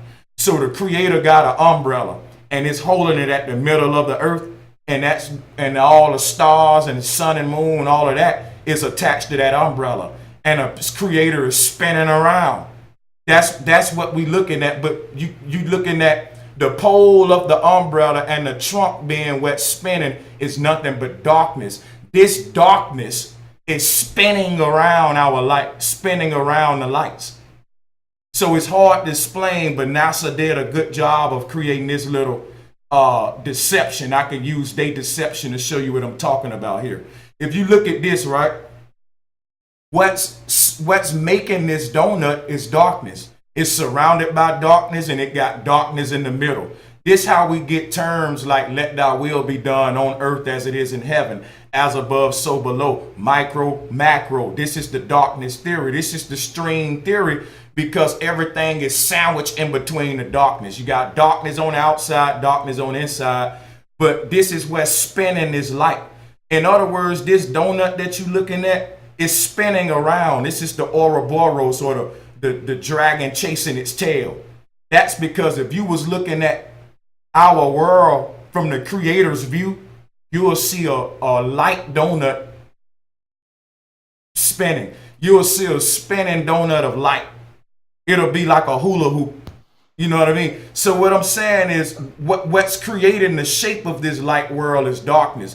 That's why when you look at Nut and Gale, you see that the darkness on the inside of her takes the shape of a mountain. That's consciousness. Consciousness has a shape, but it's surrounded by something that's shapeless. That's what we call in the Most High. It don't have a shape. Because it don't have a shape, we can have a shape. See what I'm saying? I'm trying to explain it in a simple way, but this picture show you how the darkness actually is shaping the light. There's this book by David Icke called Tales from the Time Loop, and I think that he was intuitively grasping on what things are and just explaining it according to, like, you know, his own personal cosmology and how he sees things. And in Tales from the Time Loop, he says that we are essentially like infinite consciousness, and that what happened is when we decided to experience or something, what happens is a group diverged from this. He called it like a stream, like time is like a stream, diverges, and it goes into like a loop, like a whirlpool, and that would be us taking a more denser form and experiencing life. And then he says that what we're in right now is like the world, and he uses the word world, like being spun around, actually disconnects us from infinity, and that what keeps us here are the lower emotions that are based on on fear, on competition, on hate, violence. Like basically that we're kept here by our own demons, and that until we can exercise these things and release the power that what he calls the reptilian consciousness has over us, we can't exit this whirlpool, this loop, and get back into infinity. And so in a way, it kind of is a way of explaining the spinning ball model, which cuts you off of infinite, possibly infinite land, and that you can't reconnect to infinity until you get past the deception at this level. Whoever it is keeping this place whirling, keeping it spinning, you got to stop the spin. And you don't stop the spin until you start perceiving for yourself and you engage in reality in a more cognitively harmonious way. In other words, not filtered through their priesthood, their computer models, their lies, their books, and their orthodoxies. Exactly. I just think that, man, a lot of what they hiding from us is into areas of study that we don't really like to talk about, because we think it make us look dumb and stuff, like talking about this dark tower, or talking about sky falling, or Jack's beanstalk, you know, the North Pole, all of this stuff, you know, that we talk about. Before this stuff became back popular, they already made it the thing to laugh at. So, you know, it's to the point where they condition us even to be interested in. Oh, by the way, I found out too that they able to they got the technology now where you can edit your memories. If you want to remember something different, they got the technology to go back in your mind and edit your memories and shit. So, like Eternal Sunshine. Yeah, Eternal Sunshine of the Spotless Mind, a Jim Carrey movie. And speaking of Jim Carrey, He's in a lot of movies that I've noticed have a very interesting subtext, very occultic. Like in The Truman Show, what causes him to awaken to the fact that he's in a big enclosed deception? It's the star, the dog star, Sirius, falls in front of him. So a satellite falls, a light from the stage. And he thinks it's a meteor because he hears it on the radio. But what you actually see on the sidewalk in front of him is a stage light, and it says, which is the dog star. So the dog star falling is what caused him to awaken to the big deception and realized that everybody around him was acting and lying to keep him from leaving. Now, what's interesting about that is tomorrow is Sirius rising. Tomorrow, the dog star rises above the sun, the heliacal rising of Sirius, and this represents like the beginning of the calendar year. In this particular calendar, where it's based on the rising of Sirius and its position relative to the sun. But it's interesting because that particular star figures so much in occult symbolism, in masonry, in the occult. The dog star, you always see it in these Masonic trestle boards, and it's like, what's the emphasis on this star? Like Order of the Eastern Star. And I don't know. I don't have all the answers, but I just happen to notice that a lot of films involving Jim Carrey connect to the dog star and the number 23, which is for some reason with numerology, they somehow connect these things, which I don't even know all the meaning to it. It was in the movie called The Number 23. The dog star, I'm gonna just tell you the big deception now. The dog star ain't got nothing to do with Sirius or nothing away. The dog star is Polaris. And the reason it links to the number 23 because it's 2 3s that make the conunga. It's called a double trident. Michael Jordan wore that number. Michael Jordan Yeah. See, I've been studying this stuff a while. The 2 3s is the double trident. If you look at Dogon Conunga, it's just the Earth compass. North, south, east, west with all of the ones in between. It's a 6-pointed star, but in 3D, it's a 10-pointed star. See, when you look at a double trident, I don't know if you can see my screen, but I got one on this Skyfall collage in the bottom left corner. That would be a conunga. That would be a conunga. It's like a compass, but it's a double trident because you got a trident at the top, a trident at the bottom, and then the earth plane horizon in the middle. Those 2 tridents represent the dome because dome to the ancestors was tri or 3. You know, a dome is a triangle or 3-pointed. You know, whether you make it a point at the top or a smooth dome, it's still 3 points. You know what I mean? So like okay, what's your take on, like, why is it that all these priesthoods involve astrology? Like why would you have stellar light? Like, do you think that, like, as the sun and the moon have these different qualities, what is it about the stars and the wandering stars that were of particular interest to them? Like, is there something about, like, what is your take on what these luminaries actually are? My thing on what they are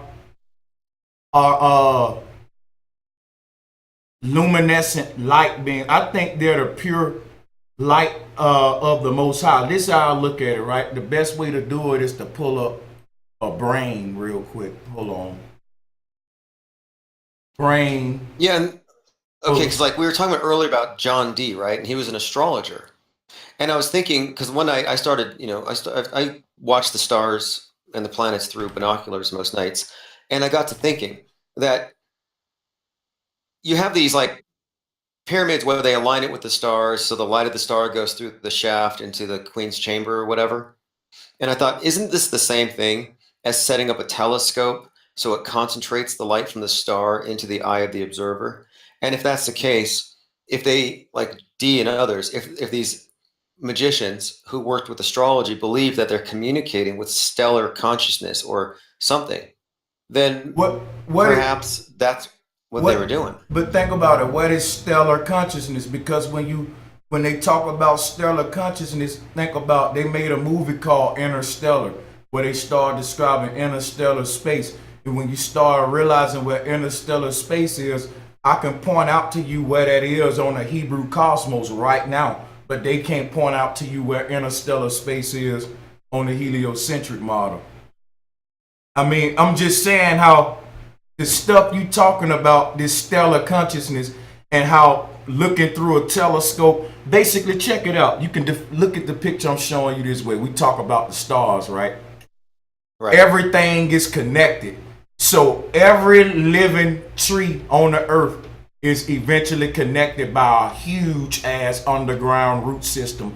This root system go beneath the oceans. I'm talking about every single tree on earth that's grown down deep enough will connect to a root system of trees that's been there from the beginning, if there was one. So think about what I'm telling you. When you look at the pictures in front of you of the brain cell and what they call in the universe, you looking at a root system that's made out of light. Whereas if you go to a jungle, each tree represents a new idea. And in your brain, when you have new ideas, what makes you wise is building highways to connect those new ideas. So when all of these lights go on in the mind of the Most High, these new ideas, what they connected by is the light rays of the next light by it. When you shine a light, it has rays coming from the source. And when that light rays touch another light rays that's shining from somewhere else, they create another light. When them two lights marry. And that right there is a whole nother world within itself. When two rays of light come together, they make another bright light. And all of these connections is being made. And the light rays are like the electrical cord, like we got telephone poles. Each pole can be looked at as a checkpoint. And this cord is ran to connect each one. Where the Most High don't have electricity cords running all, across the floor like I do in my garage. When we look up at the stars, we looking at checkpoints, we looking at specks of consciousness, and they all connected by the light of each other. That's the cords that's running across, So that we looking up at the brain of the Most High when we look up at the night sky. And all of the primordial ideas that the Most High had trickling all the way down here to earth where we at. So when we look up, we looking at the thoughts of the Most High that it had before those thoughts became more dense and dense to what we call the earth ground. So, the crazy thing about it is what I think stars are reference points for the elements. So when you think about what NASA teach you about the stars, they say, hey, one of those twinkling lights up there is a whole world full of arsenic gas. And they say, hey, that little yellow light that you see glowing over there, that's a world, that's a gold planet full of the gold. And they say, hey, this a diamond planet. They telling you all of them lights up there are different dump places of elements. Think about it. If the Most High was creating a heliocentric universe and it created all of these worlds and it's going by the same dumbed down construction that they go by, then you will have a bunch of waste left over and dump sites and chunks of gold and a big diamond planet over here and a big gas of arsenic over here left over. But that's not how the Most High did it. When we look up at those stars, we looking at how everything was simply thought into existence. When the Most High said, aha, there's something called oxygen that I want to create. The idea of oxygen existed as a star. Like how they show you in a cartoon, when a cartoon have an idea and a light go on above its head. When the Most High said, let there be oxygen, a star was created because there was an idea. Now that's the macrocosmic form of what oxygen is. So then the microcosmic form became the shit we breathing, because there's a micro or gaseous form and solid form to every idea and a liquid form. So oxygen is just as water too, H2O. But what I'm saying is the purest form of everything there is exists as a light seed planted in the darkness. And when you look up at the night sky, you looking at all the planted seeds of everything in this reality that's grown from the ground, planted in the soil. You see, it's sort of way, I can't put it in another way, but basically you're looking at one star may be what we calling hydrogen. One star may be what we calling, this. And when the Most High planted these spiritual seeds in the primordial sea of darkness. It's like you planting a seed in the dark ground, it manifests solidity. So everything on earth can be linked to the stars. This how we get astrology and shit like that. As above, so below. So I know that was kind of long-winded and kind of all over the place, No, but no. I did the best I. No, I like where you're going with that because we talk about things like this cognitive harmony. To me is this idea that they have us in a state of cognitive dissonance if what we're perceiving is given a false interpretation. So they create a disconnect between our perception and what really is. And so what I'm interested in is what is it like to be in cognitive harmony? And to me, the first thing is you get rid of all the superstitions, delusions, and reality augmentations. So I would say, believers in any fundamentalist religion, whatever it happens to be, they are augmenting their beliefs. And I think that these augmentations are at the root of all the different problems we have between religions and faiths, where they're trying to assert their faith and nobody has any facts. It's all based on force, essentially. It's based on numbers. It's based on consensus. And to me, truth shouldn't take a back seat to consensus. Just because 97% of scientists say that the world's getting hotter doesn't mean that it is. And so we need to listen to the facts that don't fit the model. And, like I'm seeing comments in the comment section, people have trouble with the idea of infinite plane society. And I think this is something worth addressing really quick, which is that's not an explanation or a model. All I'm saying with this is that we don't know and we need more investigation and evidence. And so until proven otherwise, I'm going to assume that the horizon is infinite. I'm not going to artificially.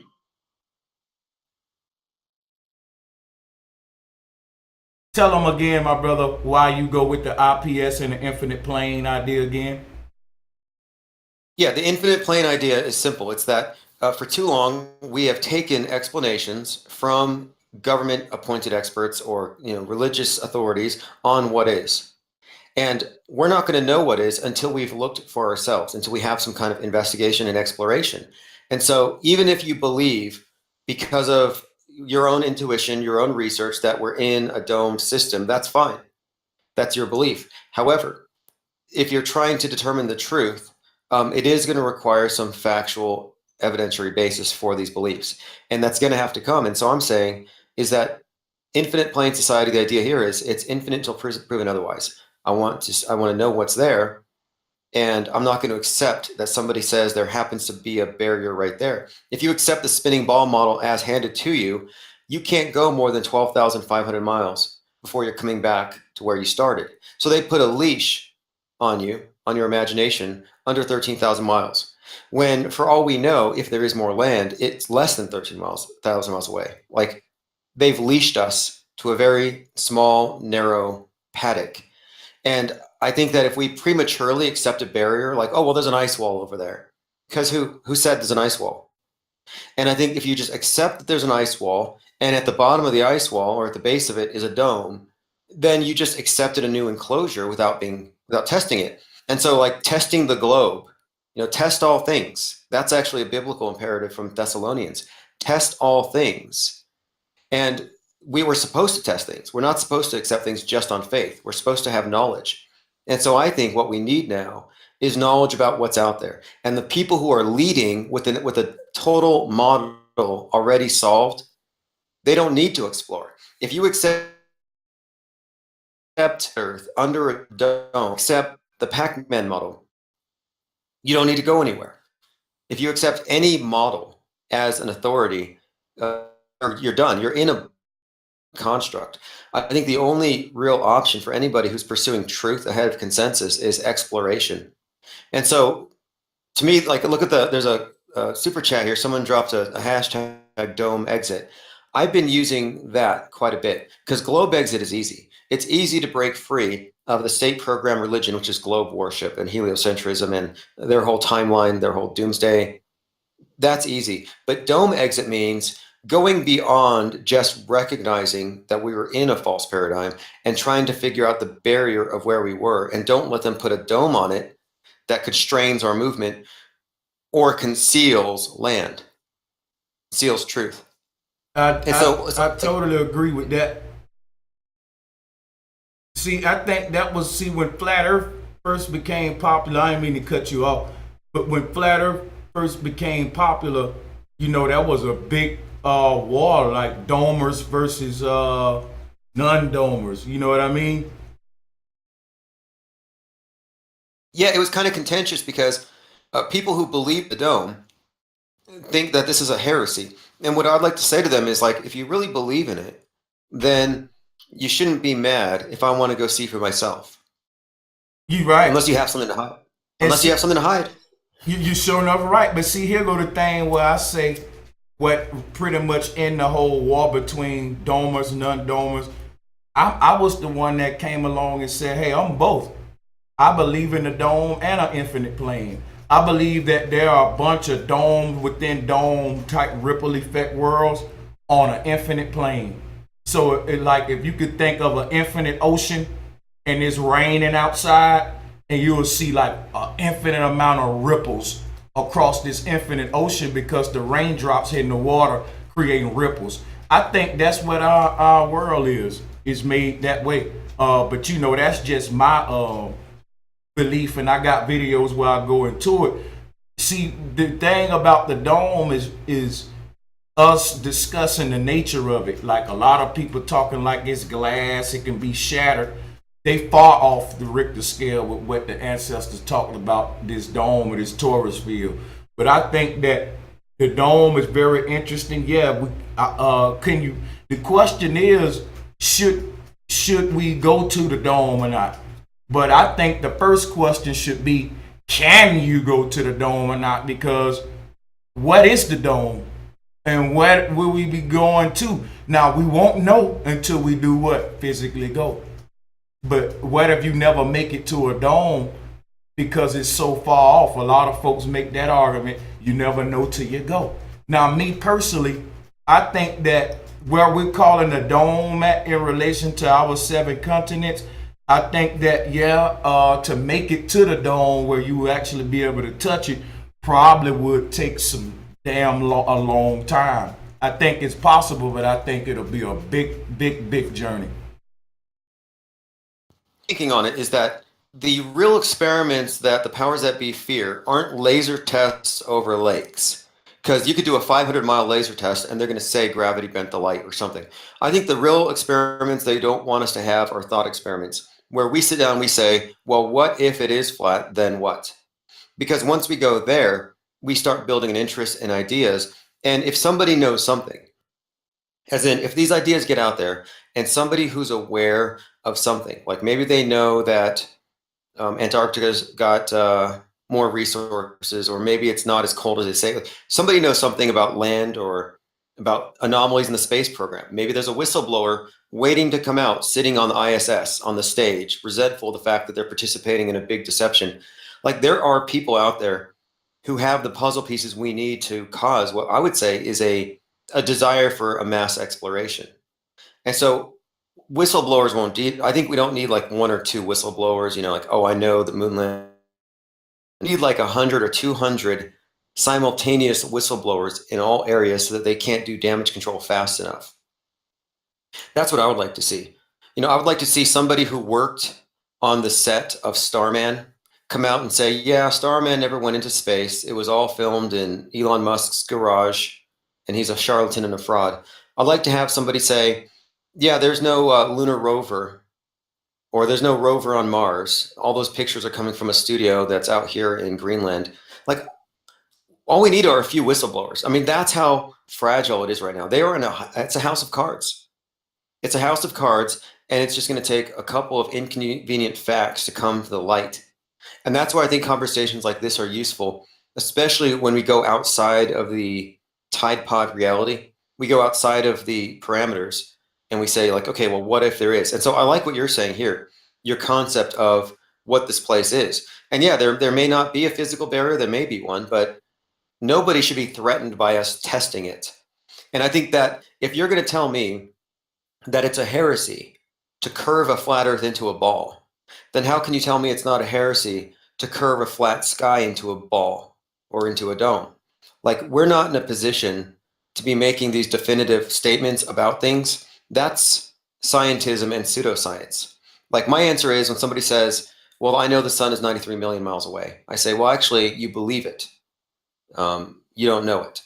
And I don't know it either. Like, people are starting to know things they can't know all the time.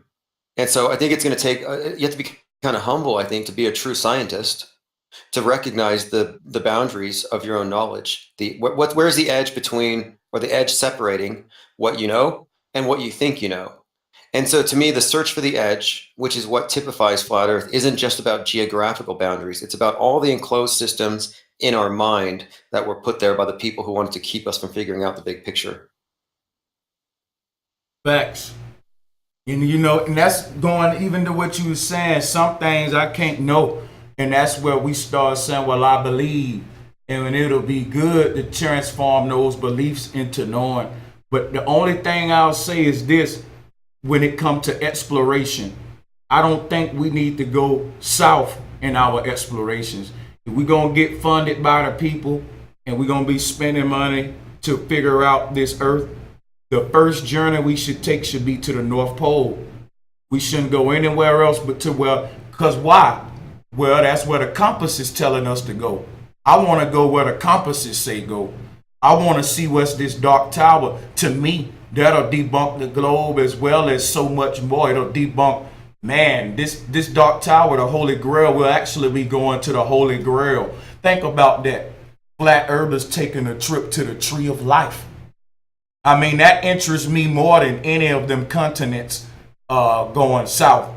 The exploration, if you ask me, the first trip need to be to the North Pole, because that's where the compass is telling us to come past. And that'll tell us a lot, because if we get there and we see all these 4 continents, and you see pygmy people and giant people, and we got the camera on, and we saying, look, y'all, we in Shambhala right now. We on the first continent. We just landed in the land of the pygmies. Mercator was right. Mercator was right. They don't have this land on the maps. You know, that right there will be major. That will be major, because, you know, you're going to this energy where the compasses say go. Now, that's one thing that works on my hand. I never been to the North Pole, but why people follow a lot of the teachings of not only myself and the ancients is because something pointing us there. That's some energy. That's something there that Earth built there to say, hey, when you, in your lifetime, come see this. You know how they try to tell us, look, man, you want to go to the Bahamas before you die. You want to go see the pyramids before you die. You want to go to Kukulkan in South America before you die. You got to go see the 7 wonders. No, all of the ancients talk about taking this trip to where they talking about Santa Claus at now today. Fairy tale land. And I think that's where we need to go. I want to know if these 4 continents real, if we can film the river systems coming out like, hey, y'all, I'm at the first river and it's flowing outward just like the swastika show. You know, here's the other river. We'll hit every river. We'll do a circle around the Black Tower and film the whole shit and come back and say, look, y'all, you never saw this land before. Look, you see what I'm saying? So this will be deep. Exactly. I think it's like that. I think seriously, one big anomaly exposed could just cause people to ask questions, and that's what we need. What we need is doubt. We don't need consensus. Like, I don't think it really is going to require millions of people figuring it out. Instead, it's going to require a few intrepid individuals to expose something that precipitates a climate to where it's safe for all the whistleblowers to put it all out there. Just leave it out there, open source, let everybody put the pieces together. And I almost think that it's inevitable because of technology, unless they have some way of, I don't know, some catastrophe or something short of that.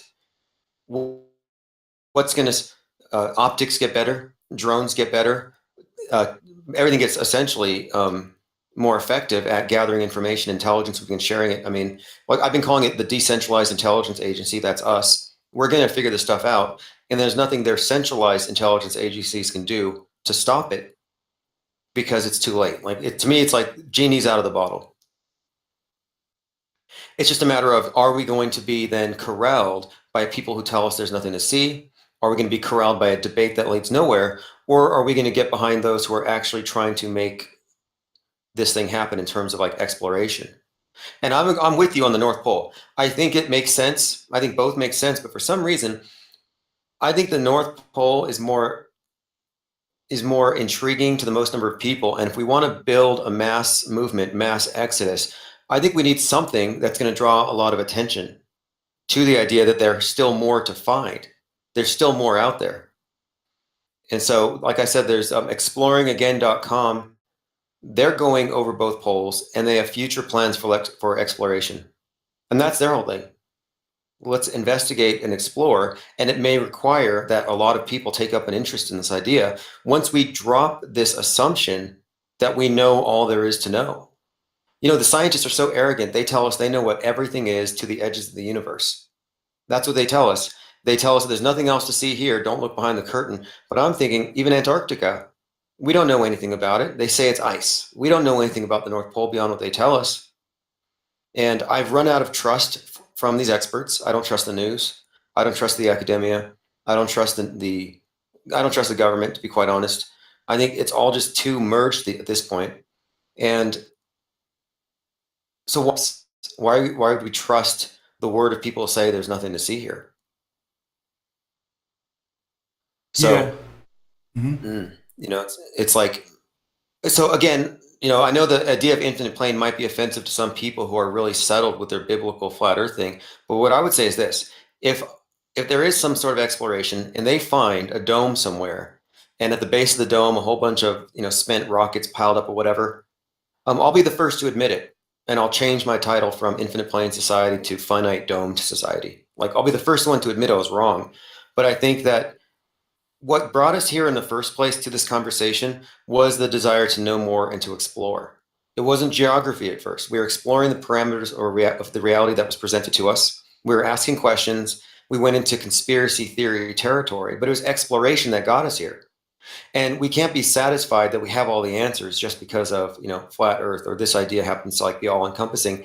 I think that the exploration needs to continue. And their exploration goes into thought experiments. It goes into what you do with all of your broadcasts. But also, I think it means that there is a great interest being built up in the idea of seeing what's there. And a lot of us are very skeptical. So even this trip over the poles that's going to be made, it's over the poles 2018. Well, we're not under any sort of illusion that they're actually going to go over the earth in a big ball or anything like that. They have a prescribed route. And it's all we're doing here is showing you, look, this is what's said to be over the poles. This is what passes for it. We're just going to the edge, and we're getting closer and closer. So 2018, October 2018, we will be closer to an understanding than we were before, because we will have had a witness to a flight over both poles. And hopefully what that will do is gin up enough interest to help bring about an exploration further south or further north. How do you do a flight over the South Pole? Well, that's the thing. Okay, so it's called Over the Poles 2018. The guy from exploringagain.com is going. And they're going. And shout out to him too. He's supporting the show out there. Appreciate the donation, guys. I'm gonna read these super chats in a second. Yeah. Okay. Well, what they're going to do is they're going to take him somewhere they say is the South Pole. You know, so then that's the whole. You're going to convince that you went over a ball, but we're just going to have somebody firsthand experience what the deceivers will tell us constitutes a flight over the poles. Because it's absolutely not. That is. I see. I'm tripping. Yeah, because you will have to go on a globe. You should be able to locate this area called the South Pole. So when you guys get there, I doubt if it's that's gonna be deep, especially the North Pole overhead flight. Shout out to exploring again. Let me read these super chats because I really appreciate y'all supporting the show. People been showing both of us love. Shout out to Shield Scanner. Go find the others. Miguel Mojica. Exploring again. Been supporting the show. And again, they're the ones actually doing the trip. So big shout out to them, man. I can't wait to see that footage. That's going to be major, real talk. That's real major. Let me give a shout out to Just Be Real. X Mine on a Millie. And Be Strong. Appreciate all of y'all, man. I'm gonna read some of these from exploring.com. Said love Bro Sanchez and IPS. Thanks for shouting out the Exploring Again community. Dome equal controlled opposition. I agree. Even though I agree that there is a dome, I don't see the dome as any kind of barrier or nothing that, because I do teach that we're on an infinite plane. But I think the domes is, can be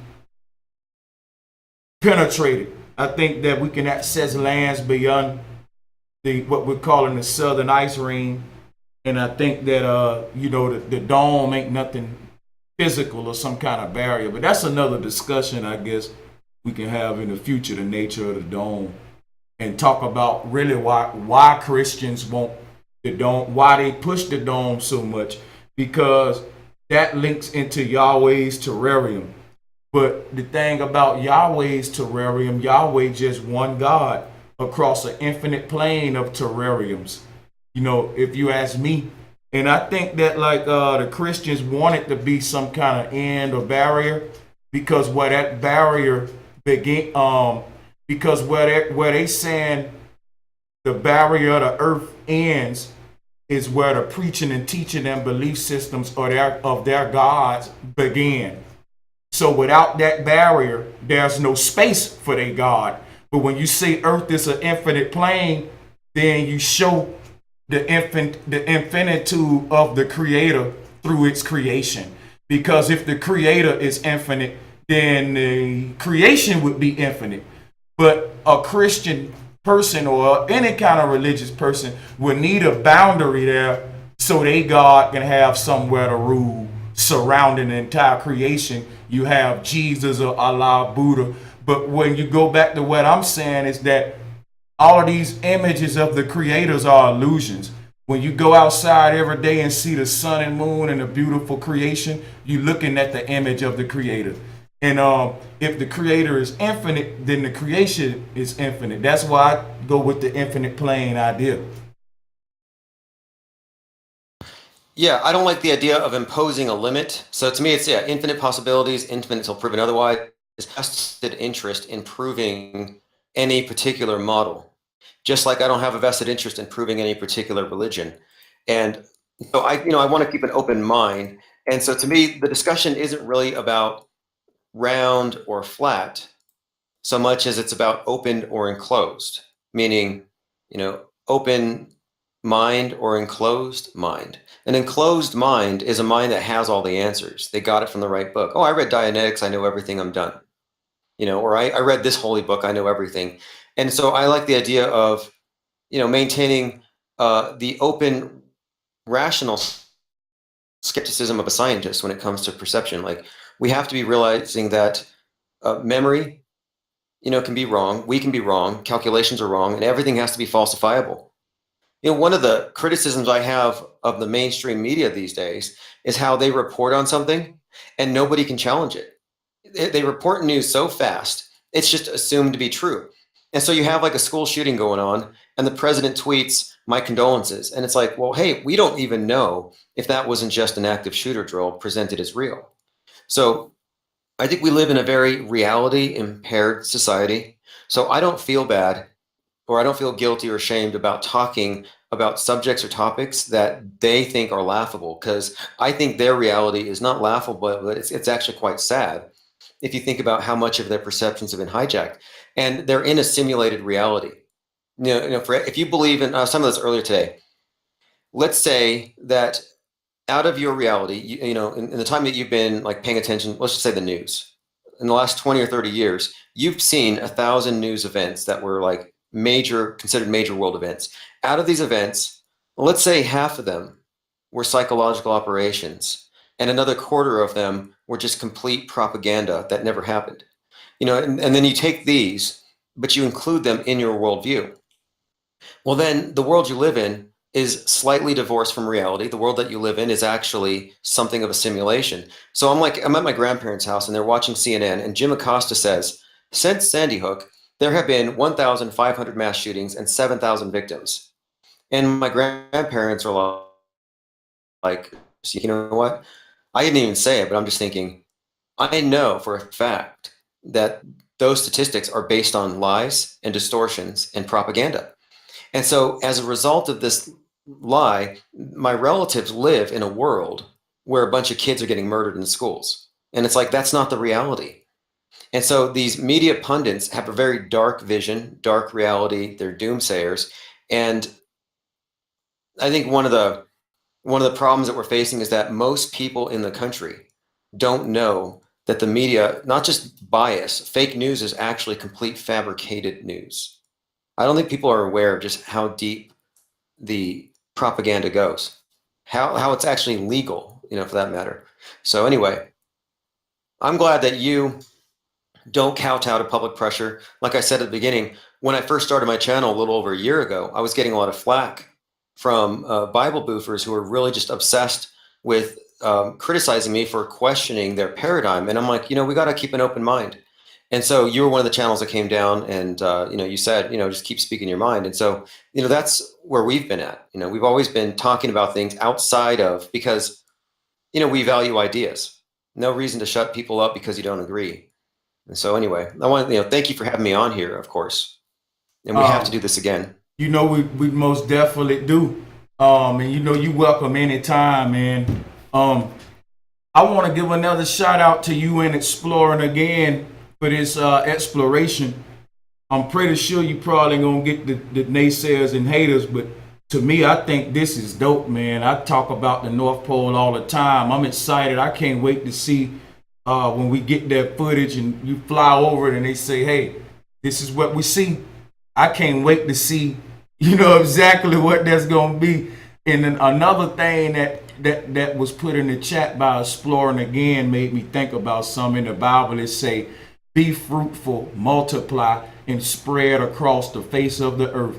That couldn't be possible on a globe. That commandment that the God of the Bible gave, I'm not a Christian, but I'm telling you, whoever wrote that scripture knew they was on a flat earth, because the face of the earth would be simply like you looking at the face of a mirror or the face of a river seeing your reflection.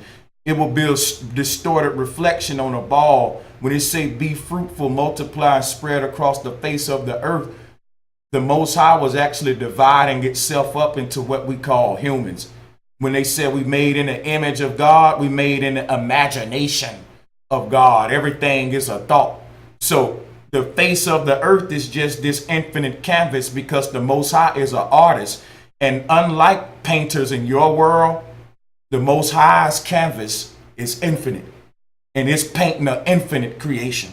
Ain't no edges to this canvas. And the word canvas can be translated to even relate to the earth. But I ain't gonna even do that right now. But it's so much deep stuff, man. I like to go into it.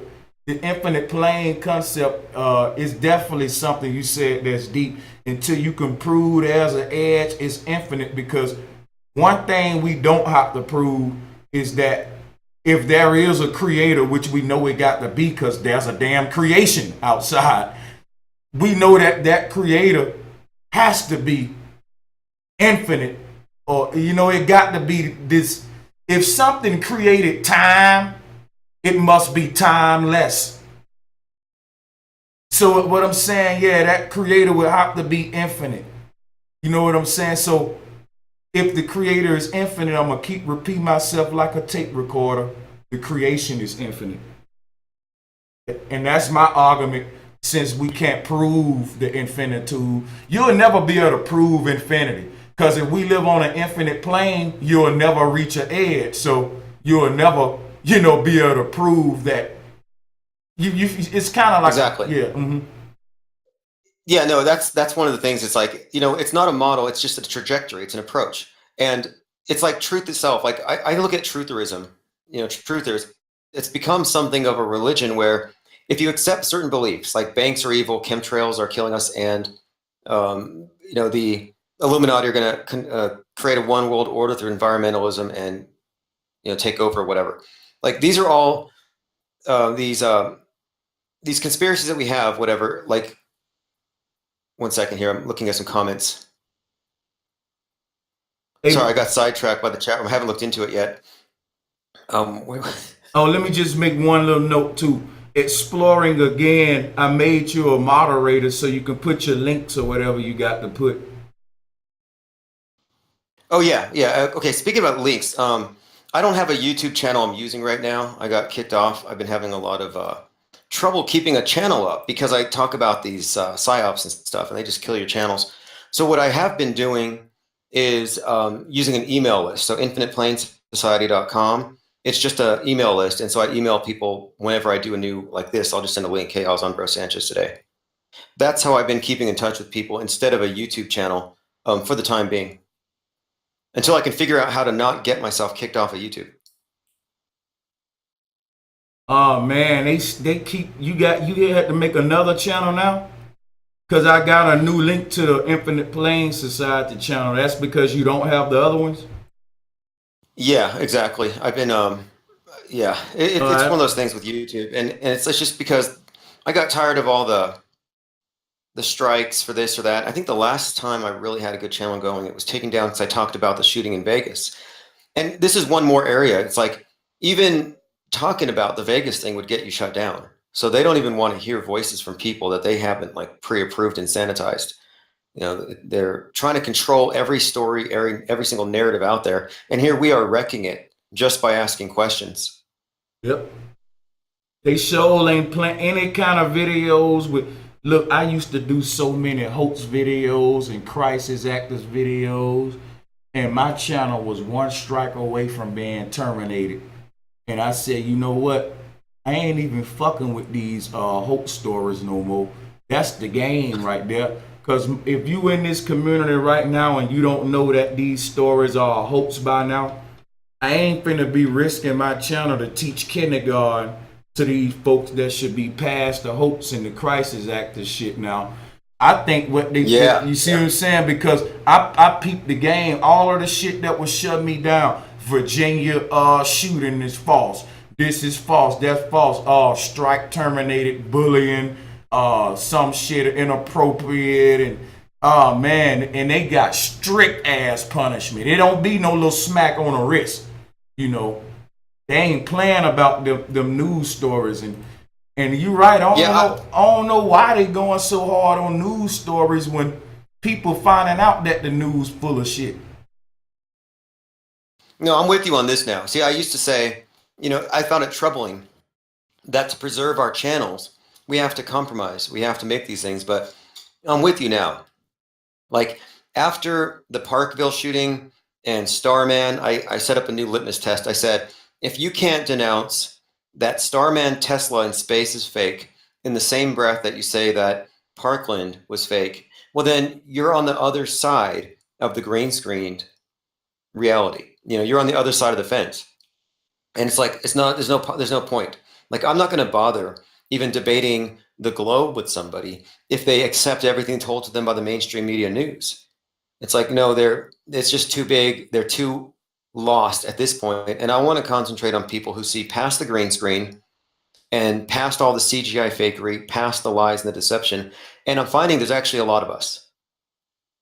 It's not like we have to open up the tent to ignorant people or people who will not see, because there's nobody as ignorant as somebody who won't see what's right in front of their face. So we just exclude those people until they can mature and see for themselves.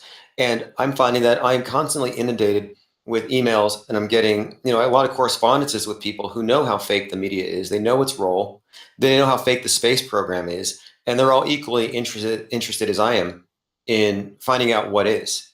And we're all happily admitting whenever we're wrong. I mean, I say, prove me wrong on anything, please. Show me that the space program isn't a mask for the mystery Babylon religion of, phallic worship. Please show me the counterfactual information so I can move on with my day. But it hasn't happened yet. In fact, anybody interested in that topic, I have a book on Amazon. The audiobook just came out. It's called Secret Religion of the Elite. And in that book, I break down how they took the mystery Babylon and dressed it up with science fiction. Like one more example, satellites. The idea of satellites, you always see them, they have like the main piece and then like two wings. They look kind of like angels.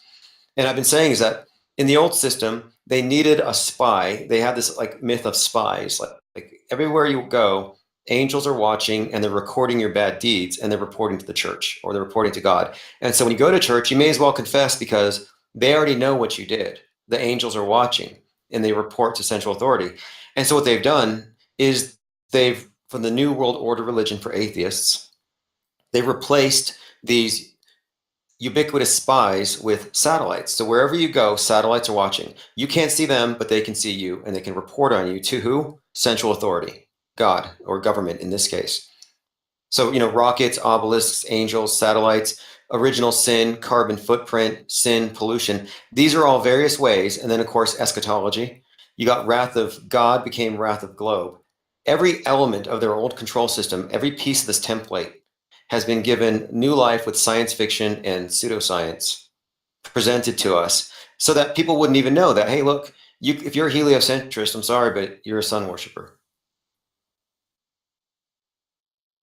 It's just deep that you say how they turned the new angels into satellites. Even the ISS, one of their most esteemed satellites, can be translated to ISIS, which was it's deep because it's like back in the ancient day, they had all of these personifications of deities that personified cosmological concepts. Isis was one. They had other deities, and all of these were ideas that were surrounding the minds of the ancestors. And if you could think of all of these deities like a halo spinning around their head, it's deep because this is what governed. This was their idea of the cosmos they had in their symbols. NASA took the same symbols and instead of got us looking up at the stars, we looking up at a symbol like the ISS. When you get into sacred geometry, you realize that it's called the Isis and it's shaped just like the goddess named Isis with the wings. And this it's deep because what Isis would have done to the ancients back in the day, what it would have taught them about the stars, that's what they telling you the ISS doing for you today, and it's shaped like her.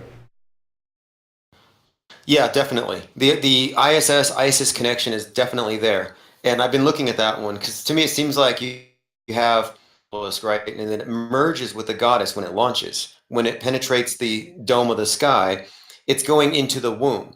And this is where you have like the lunar landing was actually the great rite of Wicca, the great rite of the occult religions, where it's basically a drama. They're dramatizing the sex act, the conception, and so the rocket representing the sun god, usually named after one, and then it goes to the ISS, to Isis. And so when I'm looking at the astronauts and their spacewalks, you know what they look like to me, given that the night sky space would then be the womb of Isis, of the goddess. When you see the astronaut on a spacewalk with his tether, it looks like almost like a fetus, like larval, no face, big old giant head, and it's got the tube connecting into the ship, to the mothership. So they're giving you the womb of Isis in their rituals. You got the god, the obelisk, the phallic god of the earth merging with the goddess. The astronauts in the capsule represent the seed. The top of the obelisk, the golden tip of the obelisk, is the royal blood or the seed. And like, look at Blue Origin, Jeff Bezos' rockets from Amazon. His rocket has the top, it's Blue Origin, blue blood, the capsule representing the tip of the pyramid. And that's the part that drops its payload, is what they call it. SpaceX calls it a payload. They drop it into orbit. That's them inseminating the mother goddess, the night sky. It's Mystery Babylon. SpaceX, not a coincidence that Elon Musk's Mars project and Falcon 9 uses the Falcon. The Falcon is Horus, the god of Mars. And in the new age, we're entering the age of Horus, the age of Mars. So their ritual pageantry is right there in the open if you have the initiated interpretation of it, which we figured it out through intuition or through our own research and comparative mythology, religious syncretism. That's all we're looking at, syncretism. Oh man, this what you said about the tethered astronaut and the baby and the fetus, how they giving us the sex magic on micro and macro. Oh, it's just deep stuff. If you look at my screen now, I got a picture of the baby tethered with the umbilical cord, and I'm switching back and forth to the astronaut. And buddy, you spot on with it. It's just it's sex magic. Like you said, the rockets are named after the phallus gods, the sun gods, because it got the fire blasting off. You know, that's the sperm going to penetrate this darkness of space. When it get there, you know, like you said, an astronaut is tethered. It's a whole sex and birth process before our eyes. Then what happened? They come back to Earth. This is reincarnation in life and death. And like I said, the reason they can only re-give us this for this modern day deception is because this the code of the cosmos. This is your 0 and your 1, your binary code. It's that the rope and the egg that's protecting you. Something feeds you and something. See what this show you is the rope is feeding the baby and the fetus sac is protecting it. So being fed and being protected is something called nurture. And the word nurture is the word nature, because nature feeds us all and protects us all. And that's all nurturing of nature it is. This is the cycle of life, the 0 and the 1. You know, the sperm and the egg, the umbilical cord, the fetal sac, this the sacred geometry, and that's all they can give us is this. That's the string theory, you know, the needle and the thread. So it's deep how this is one code is on so many levels. And even today when they deceive us, they have to give us this same thing in a different way. And I think it's real deep. Yeah, you read my mind. Mm-hmm. Yeah, no, you read my mind with the zeros and ones, because I was thinking about this this basic astrotheological ritual of the daily death and resurrection of the sun god, with the symbol of the obelisk and then the night sky. That's the night sky, that dome, that's the 0. The obelisk is the 1, and creation is the product, or incarnation is the product of the constant union of these opposites. So yeah, they are ritually reenacting this very basic process. And so I've been looking at these astrotheological religions and how they like reinterpret these things. And I caught this the other day. I was looking at Frankenstein and the story of Frankenstein, the Frankenstein's monster, and it seems like a retelling of the myth of Osiris. So Osiris, you know, god of the green man, vegetation god, he's the sun god. He's dismembered, and you know, every day he's dismembered, and then he's reassembled at night by the night sky goddess, who then completes him by putting an obelisk on the grave because he had been castrated and he had his thing severed. So then she brings him back to life the next day. And I thought, well, isn't that the story of Frankenstein's monster, who's this corpse in many different parts? They put him together and they use a lightning rod, which brings the energies from the night sky down into him and then bring him to life.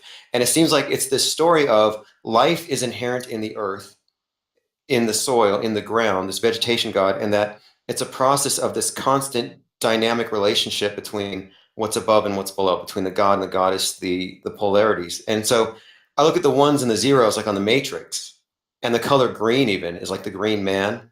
That's what they call this. You're right. Green is the color for Earth. Mm-hmm. Yeah, and what color is Frankenstein's monster? You know, whenever you see his image, Yep. they always show him.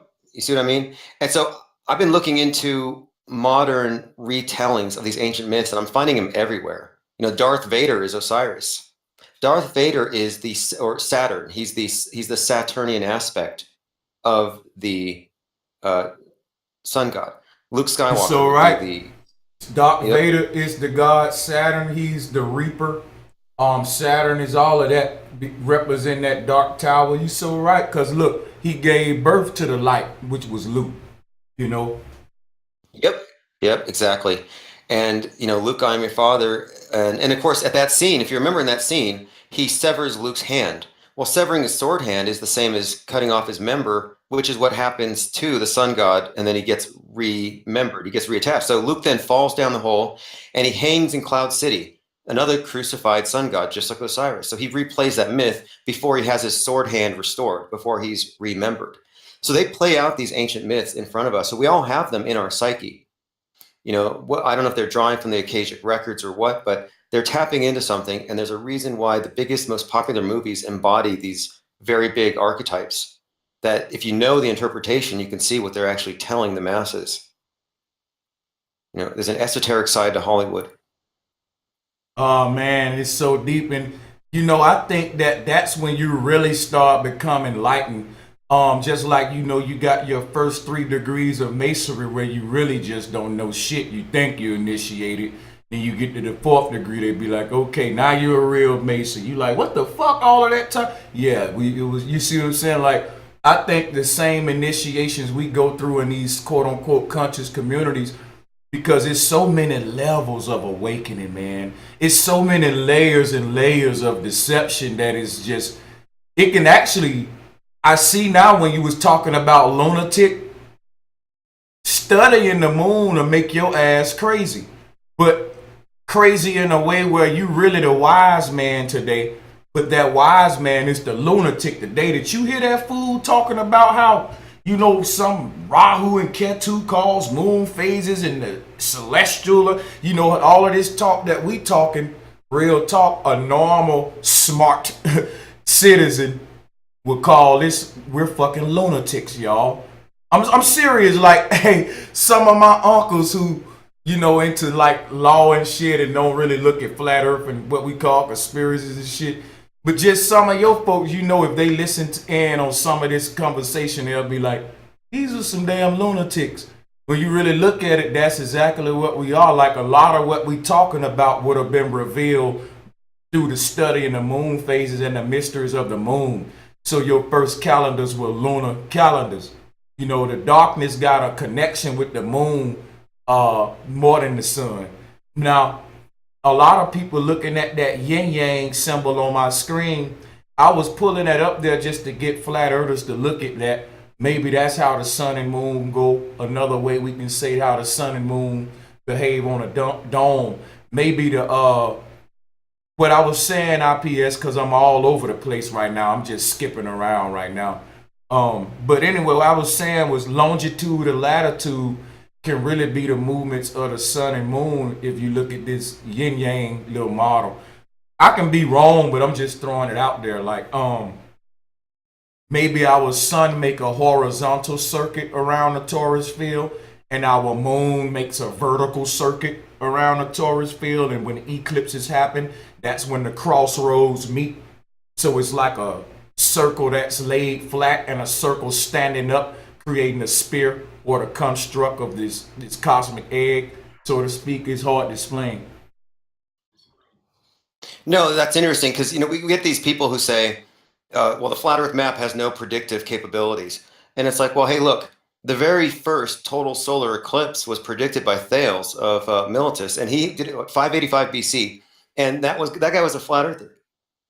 Like, in the sense that he didn't assume that we were on a spinning ball when he predicted the eclipse. He just presumed that we were on a flat plane and that the lights moved above us in a very predictable way. He didn't infer from that a ball. And yet the very first prediction of a solar eclipse was by this individual. You know, I'm tired of that argument from ancient Greeks, like, oh, all the ancient Greeks knew this, therefore it's true. It's like, that's one, it's a bad argument. And two, if the ancient Greeks started their arguments on the basis that the world is a ball because they saw boats going over the horizon, well, then they were wrong, because boats don't go over the horizon. They disappear from our view, they converge at the horizon, but we know now that they don't. And so you have to throw all that out. All these arguments from authority. You know, I'd like to see somebody go do the experiment of Eratosthenes, go put some sticks in the ground. In fact, some doctor, I think in Canada, did it recently on a bike, and he measured the sun's shadows in two different places a few hundred miles apart. And, you know, his results, you know, gave him the circumference of the Earth. But of course, he started off with the assumption he was on a ball. You just take the raw data, it tells you one of two things. You're either on a ball with a very, very distant sun, or you're on a flat plane with a localized light source. But why would you infer a ball if you can't see a curve? You know, I have the same problem with the dome. You know, I don't have a problem with the idea. I know that there's barriers. I know there are limits. But you can't tell me the sky curves until you've told me what the formula is and how you measured it. I haven't seen any sky curves, so to me, the sky is flat. You know what? There's no reason to infer. I'm sorry to cut in, but I think the dome concept is the fact that a lot of the domers now, they're actually tweaking their theology over time. I was one of them.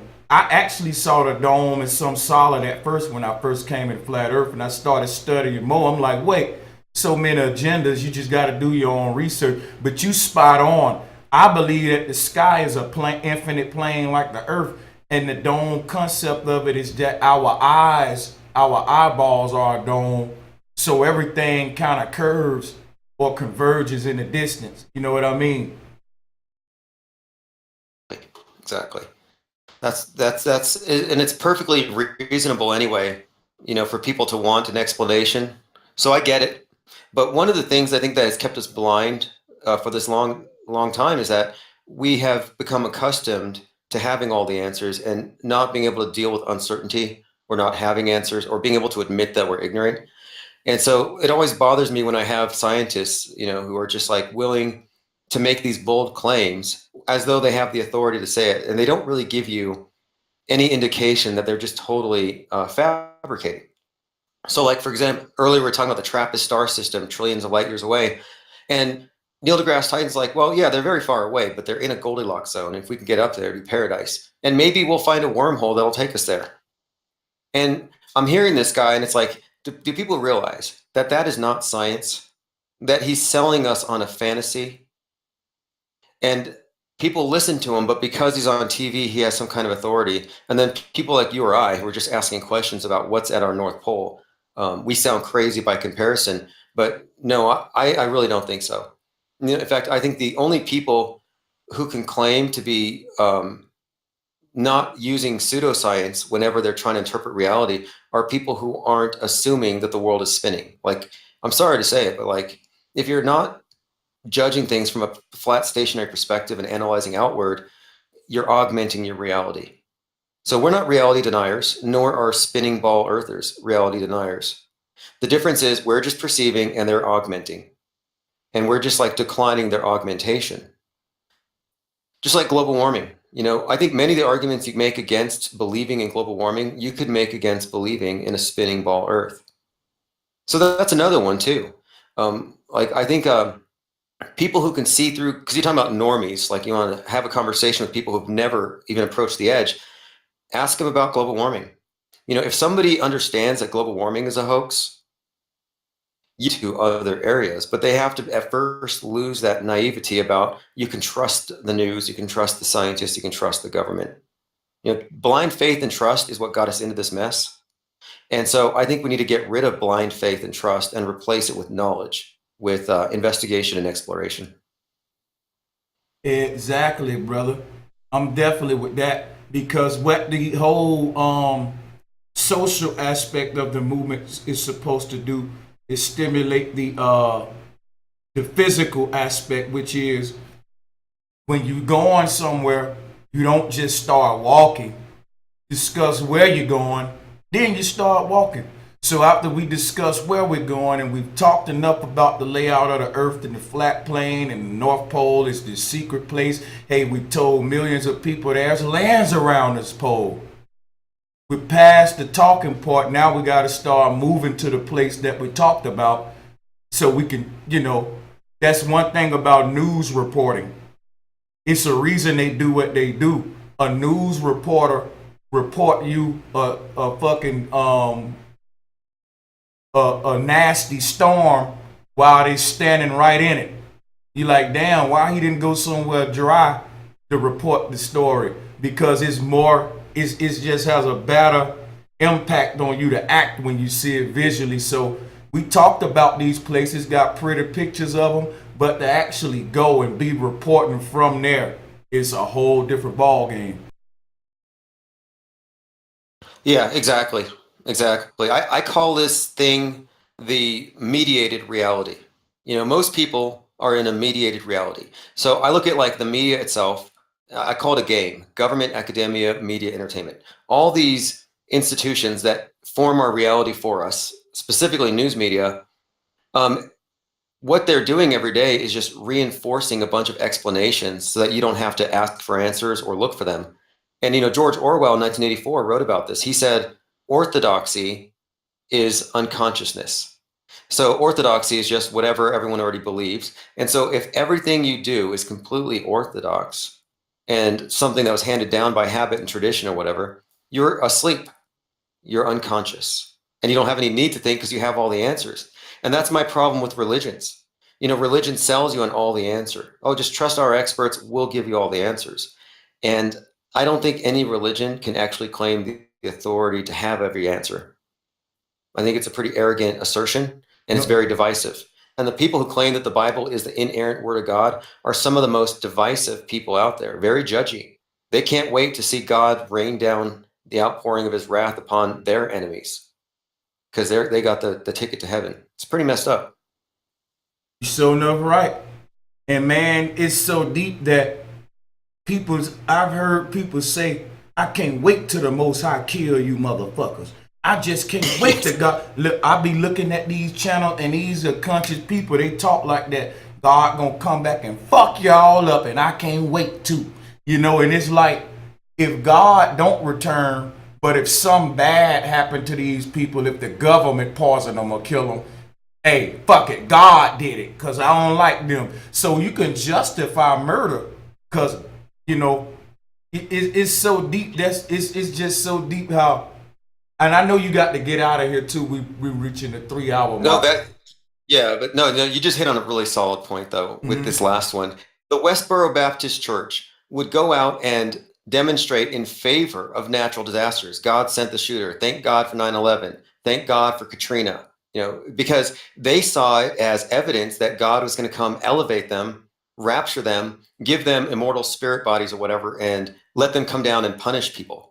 No, I mean, I'm serious. These religions are wicked. That's dangerous thought, because with that we consent to our own attack. Like I said, when these motherfuckers, they got aircrafts that they've been hiding, Tim.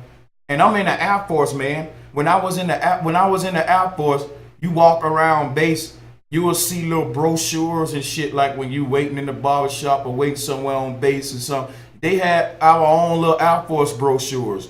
And in these brochures, it'll show you the future technology that they got coming for the troops and shit.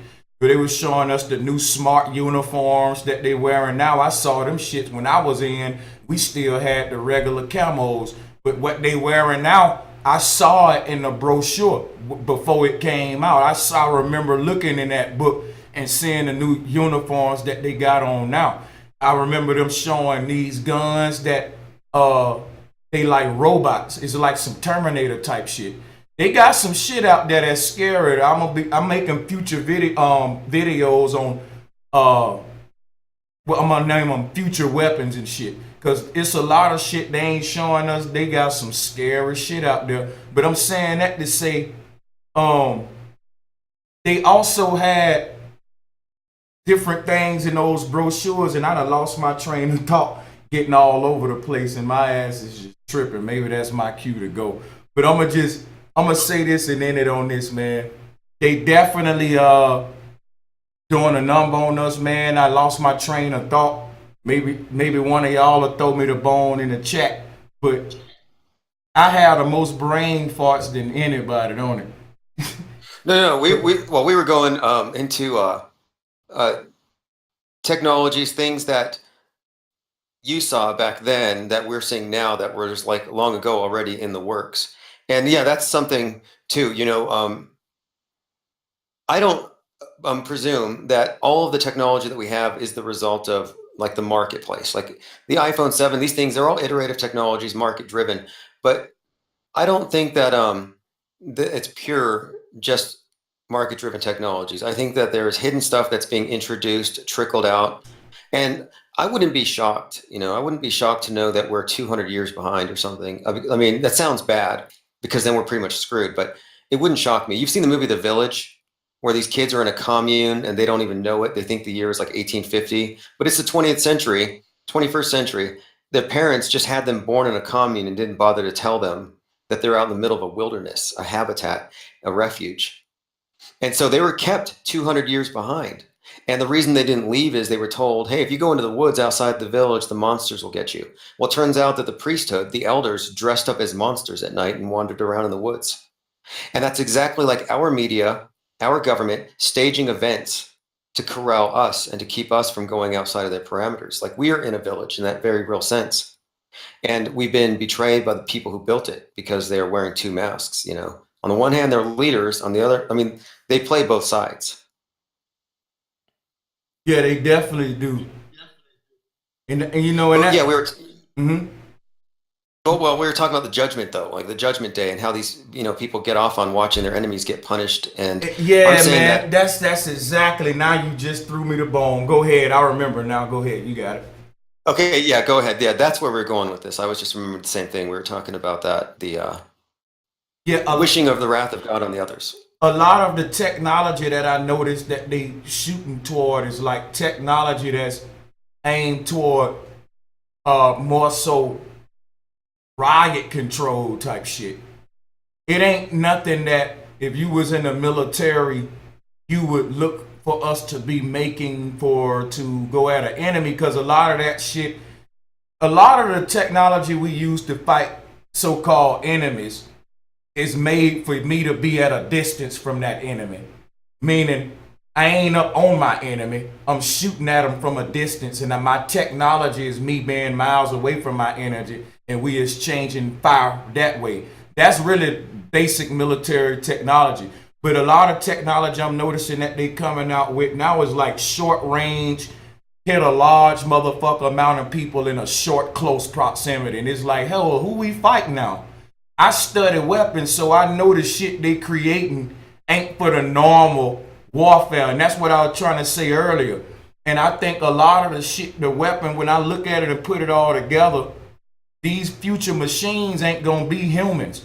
How we be saying, hey man, ain't nothing gonna happen because our sons and daughters ain't gonna turn on us for the government. You know, the military have to come to your house. They'll say, you know, our sons and daughters ain't gonna turn on us. It ain't gonna be our sons and daughters. I think these folks got armies of drones and robots. Man, they even got dolphins swimming in the ocean. These ain't real animals. They already planted cameras and robots in the ecosystems, animals and insects flying around neighborhoods for years. And it's drones and shit like that that they've been doing. So we got to really see how deep this shit is. Like you right now in my garage, it's a fly flying around. Who's to say that ain't a motherfucking drone? I'm telling you, they got microscopic insects and shit and all of that. And I think we forget about like a lot of the weapon they creating for the future to attack us is gonna be designed by your own consent. So, you know, And they send out stuff that looks like, this is what I'm thinking too. Let's say they did send out weapons that resemble things that are described in the book of Revelations. How easy would it be to hype up that psyop? You'd be able to like create things that look like things, insects, little flying scorpion things, stinging people or whatever, yeah. for maximum effect. Like, yeah, I think you're right about that. Because look, Blue Beam is real, and I think that the reason it ain't came about yet, because they wanted to die down like everything else. And guess what? When ain't nobody else talking about Blue Beam, the sky gonna light up on our ass. Because in China, Ooh, yes, yes, buddy. That's what I think Blue Beam that's gonna be them attacking us. Talk to him, I bet. no, you're good. You're good. You hit this thing. I was talking about Bluebeam earlier. I was like, wait, nobody's been talking about Bluebeam for a while. And it's not like that technology went away. So I think you're onto something with that. And it actually occurred to me when I was reading about this Sky Dome thing, or Skyfall, the Skyfall 2018, where you have this segment of people saying the dome is going to crack and large chunks of glass are going to fall on the non-believers. So they're saying the dome's going to crack. Well, I got to thinking, maybe they could use Project Bluebeam to make it appear as though the sky is cracked. And they could drop some bombs and say it was parts of the dome and project the crater on the sky and really incite a war between the believers and the non-believers. Like it would be very divisive to have something like that, where you have a lot of people who are predisposed to be superstitious and to just fall for it. People who used to believe in miracles all the time. The churches have always had miracles. They've had saints that wouldn't corrupt, that their bodies wouldn't rot. They've had healings, healing of the blind, faith healers. They've always been able to prey upon the gullibility of people to believe things. And Project Bluebeam, to me, if they can convince 90% of the population of something crazy, the 10% of us who can see through it won't matter. And So I'm that's glad you brought up Roger. Glad you brought it up. I haven't heard that in a while. it's something that's always in the back of my mind because what I found out is they've had blue beam technology so long, and it's certain conditions though, like when the sky got a lot of moisture in it, and when it's a lot of water molecules or vapors in the sky, then you'll see them bring experimenting with a lot of the blue beam technology. If you think about that meteorite that was over Russia, if I'm playing the video right now, I don't know if you're looking at YouTube, but you're an analyst Yeah. just like me. So if you watch this video, you'll know damn well they want us to think this is a gray rock, y'all. Guess what? That's some kind of military airplane with a tail on it. That's some kind of controlled explosion, a big ass skyrocket. And guess what? I think that the flare from it would be the same flare. Think about this. If I stand up in a room and light a flare up, even though my light's on in the room, you'll see the reflection of that flare vibrating and say bright as fuck on all the walls in his garage, and it'll be actually a brighter light within a lesser light, so to speak. I know I'm explaining it horrible, but if you look at this some type of high-tech fireworks that they got, and it's clear nothing hit the ground. All it did was create some sort of a flare, and you can tell that the flare by the atmospheric conditions reflected this shit across a vast radius. But you never heard a collision. It was silent. The people just saw a flash, but they didn't hear boom. You didn't feel no ground shaking. And all of a sudden they pick up this big old rock off the ground and say, hey, hit this, here go the rock from the meteor. And the rock looked just like some regular old bullshit. Ain't no smoke on it. Ain't no signs of, man, I'm telling you, they've been, and right now what they doing, right, Tim, to make the ISS real, they throwing gas canisters in people's cities. And people like, what's these black balls dropping out the sky? And NASA coming out, well, these are the gas canisters for the ISS, and the shit look like a goddamn, oh man, it's so laughable. Dude, it's so much Oh, that's damage. lame that they would do that. Yeah, it's damage control. They're trying so hard. Yeah, damage control. They've been in damage control mode. They've been on their heels for a couple of years now. And the best they can do is to try to make us look dumb. That's the best they can do. They haven't made any good counterfactual arguments to anything we've said. They just attack us. And I understand why. It's because it asks a lot of questions about all of their different experts and everything. But I've even talked to people who never go into this area, and people who've debunked the moon landing never go further. So, like James H. Fetzer, for example, he debunked the moon landing ad nauseum, destroyed it, sunk it. The moon landing was fake. You don't need to go any further than James Fetzer's book. So I said, what do you think about the ISS being fake? We could take all these resources that were directed at the moon and just look at the ISS. And honestly, he'd heard of it, but he never looked into it. And I'm thinking that's the main thing. When people start looking, they will see, especially if you tell them what to look at. And I'm like, well, hey, look for green screens, augmented virtual reality, harnesses, and bubbles in space. And so I'll hit him up again in a few weeks and see if he's had time to research it. But to me, they've goofed up, and no amount of damage control can cover it up. In fact, I think they said they're no longer going to send people up to the ISS. And that's probably because they can't maintain the illusion. As consumer level video making capacities exceeds what they can do, it's going to look faker and faker as the years go by. Yes, definitely, and it's gonna look faker and faker, and people are gonna be convinced more and more. They ain't gonna have to put a lot of work to it, because once they got you in this virtual reality of belief, anything goes. And when we was talking about that blue beam technology, I was bringing that up to say that's how they've been faking meteors for a long time. Man. Oh, damn. Okay. Yeah. No, you're onto something. Because if they can get enough planes to go across with these expensive light shows, but then start dropping real shit on us, killing us, hey, the government didn't do it. It was meteors attacked or aliens attacked, or So, I think our own belief gonna work against us when they start attacking us. That's what you was saying too, basically. But that's a dangerous thing, man. Show you how much our belief can work against us. But Yeah, exactly. I'm gonna let you close it on off with the last statement here. Okay.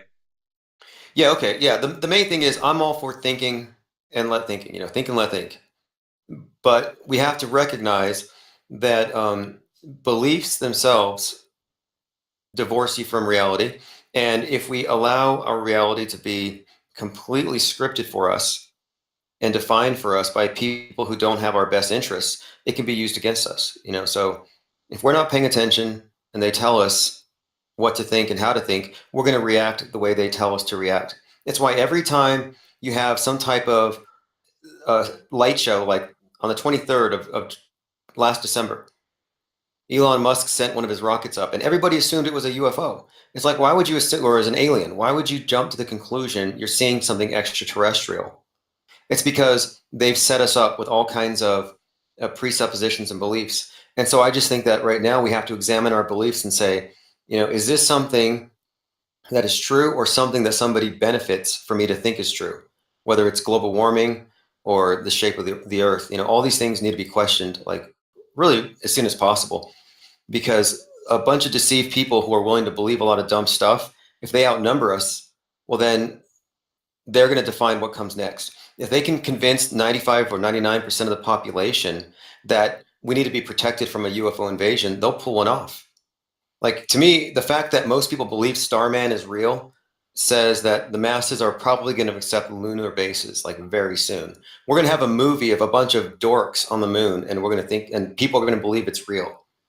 So it's real versus fake, and if real doesn't stand up for real, the fake's going to win by default.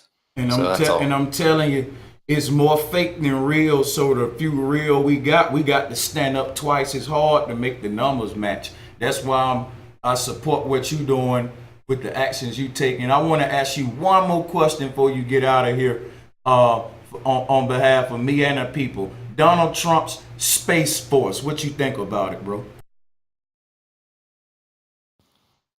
When I saw the Space Force thing, I think it's an opportunity for us to call out how ridiculous this thing is. But the fact that he pulled that off shows that there's no political saviors. Because the Space Force is part of the Jesuit religious program. And if there's more than enough evidence to have brought down the ISS on how fake it is and how global warming is fake just by calling out the organization NOAA. He hasn't done it.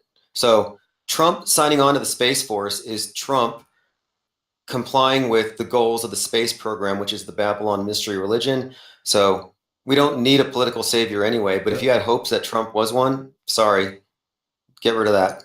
Oh man, you'll be surprised that he's the first president that I've saw unite so many people of all, man, even people in other nations saying how blessed we are to have Trump as president because he's so vocal. He bringing back the alpha male. It's so deep, man, that they saying that. And I'm going to let you go here, but you just said something so deep. We got to do another one of these about the Space Force and about some more stuff that I want to talk to you about too. Because, yeah, it's getting real deep. Like you said, what the fuck does he know about space to even be putting another budget in? It's so much we got to talk about, bro. But I know we got to go, man. I'm going to let the people go. And make sure y'all... Very good. All right. Mm-hmm. Hey, much yeah, hey, love, thanks man. for having me on. Yeah, I'll keep a list of bullet points of things to go over. It's always constructive to talk to you. Has been since day one, and I always appreciate the fact that you had my back originally when I started to get a lot of flack for speaking on certain topics. But yeah, anybody wants to get on my mailing list, it's infiniteplainsociety.com. And definitely check out exploringagain.com to know more about this over the polls thing. Most definitely, and I'm gonna do the same, brother. And I'm gonna always support the real, man. I think that one thing I'm gonna say, I know I keep saying I'm gonna let you go, but just to end on this positive note, I'm not in this community to shield call and shit like that anymore. I'm gonna do what I do to offer what I got to offer and support people that's doing what I feel like helps the movement, because so far what we're doing and what I see you doing is things that shields wouldn't do. That's why I'll get behind it, because I don't see nothing wrong with somebody saying, hey, let's put our money where our mouth is. Let's go check it out. I don't see the harm it can do. And I'm just looking forward to that. So yeah, man, everybody support that. The links to this is in the description. ExploringAgain.com and the link to IPS new channel. Thanks for dropping through, bro. Email me and we can set up something in the future, man. Sounds good. All right. Good talking to you. Thanks everyone for listening. Have a great day. All right, bro. Thank all of y'all in the chat room. Before I get out of here, I will do some shout outs, man. ExploringAgain.com. ExploringAgain.com. Let's see what's going on. Let's support that. Look forward to more shows like this, man. Productive things. People taking actions. So you better believe any way I can support, I'm gonna do that. Shout out to Morgan Ellis, OSHA 06. My two sisters, much love to y'all. They came through to Vegas a while back and they actually got a chance to meet them. Some awesome spirits. Shout out and much love to y'all. Another big shout out to IPS. I'm gonna support those who speak up against the powers that be. There's been a lot of talk about IPS, negative talk. I'm not gonna iterate on it because this just was such a positive bill. But I will say, as adults, you can discern for yourself. And people, the conversation we just had is like conversations they don't want us having. So, like we said, it's deeper than it. Once we prove it's flat, now we got to start taking some kind of actions and force. And most people say that's radical, but I'm supporting that kind of radicalism. I'm built for that. I signed up to go the extra mile with it. So I think this is all good, man. And I think it shows networking and unity. I support Infinite Plane Society and the whole idea of the Infinite Plane. Y'all know that. So shout out to all of y'all in the chat room, and shout out to Shield Scanner, shout out to Adam Gallagher, Robert Humphrey, shout out to my brother Back to Your Roots Herbs, and shout out to my brother Light Work. All right, Light Work. I ain't forgot about that song. I know I keep saying it. Trust me, I'm gonna pop up with it. You're gonna be like, he ain't forget about me though. He was later than a motherfucker, but here you go. I got you, bro. So, and yeah, shout out to Just Be Real, Spake Face, Flat Accord Music, Flat Earth Hippie Chick, Weed Man, J Analyze, Inquisitive Bunny, Everything's Love. Shout out to all of my people across the flat plane with your foot on government deception. Don't take it off. You need to press it down hard, okay? We're going to crush the motherfucking necks of deception. I love doing what I do, and I can't do it without y'all support. So I want to keep thanking you for that support. All of my Patreons, shout out to y'all. I love you guys. Everybody in that chat room out there that came through to view the show, even if you gave it a thumbs down, I love you. Thank you. Thank you for your view. We just want to be thankful. All right? That's my new motto, goddammit. Be thankful even for your haters. Shout out to Be Strong, my brother Ace McCloud, Black Trotter, Kenya, David Roker, PR Corey. Shout out to my brother Flat Earth Underdog. Shout out to Lady Legs, Sweet Tea. Most definitely, man. Shout out to my brother Fam G. TISC, Nemo Holes, what's good? Shout out to my brother LaShawn Lawrence. Shout out to my brother ICU.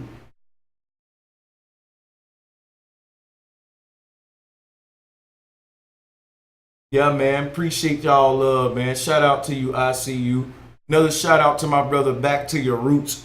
The brother been supporting what we do heavily. Got the show. Shout out to him, man.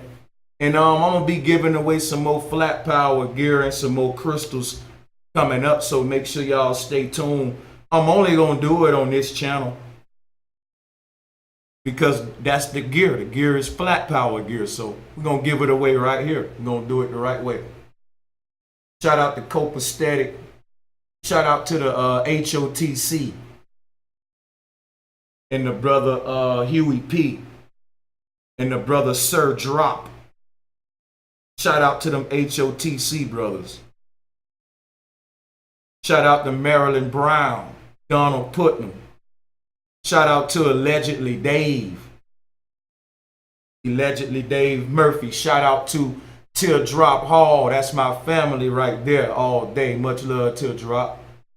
And True Jack in the motherfucking house. Karen Ramirez.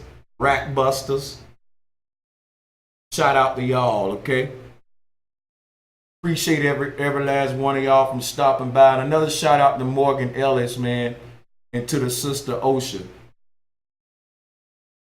I'm going to let y'all get up out of here. I see you late, Easy. I'm going to get on up out of here, man.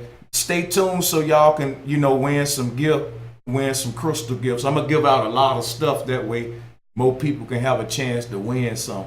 Shout out to Goddess Witch Bella in the motherfucking house. Flat Power, my sister. I'm going to let y'all get up out of here. It's been a 3-hour show. Again, man, subscribe to Infinite Plane Society by getting in the video description. Peace and much love, guys.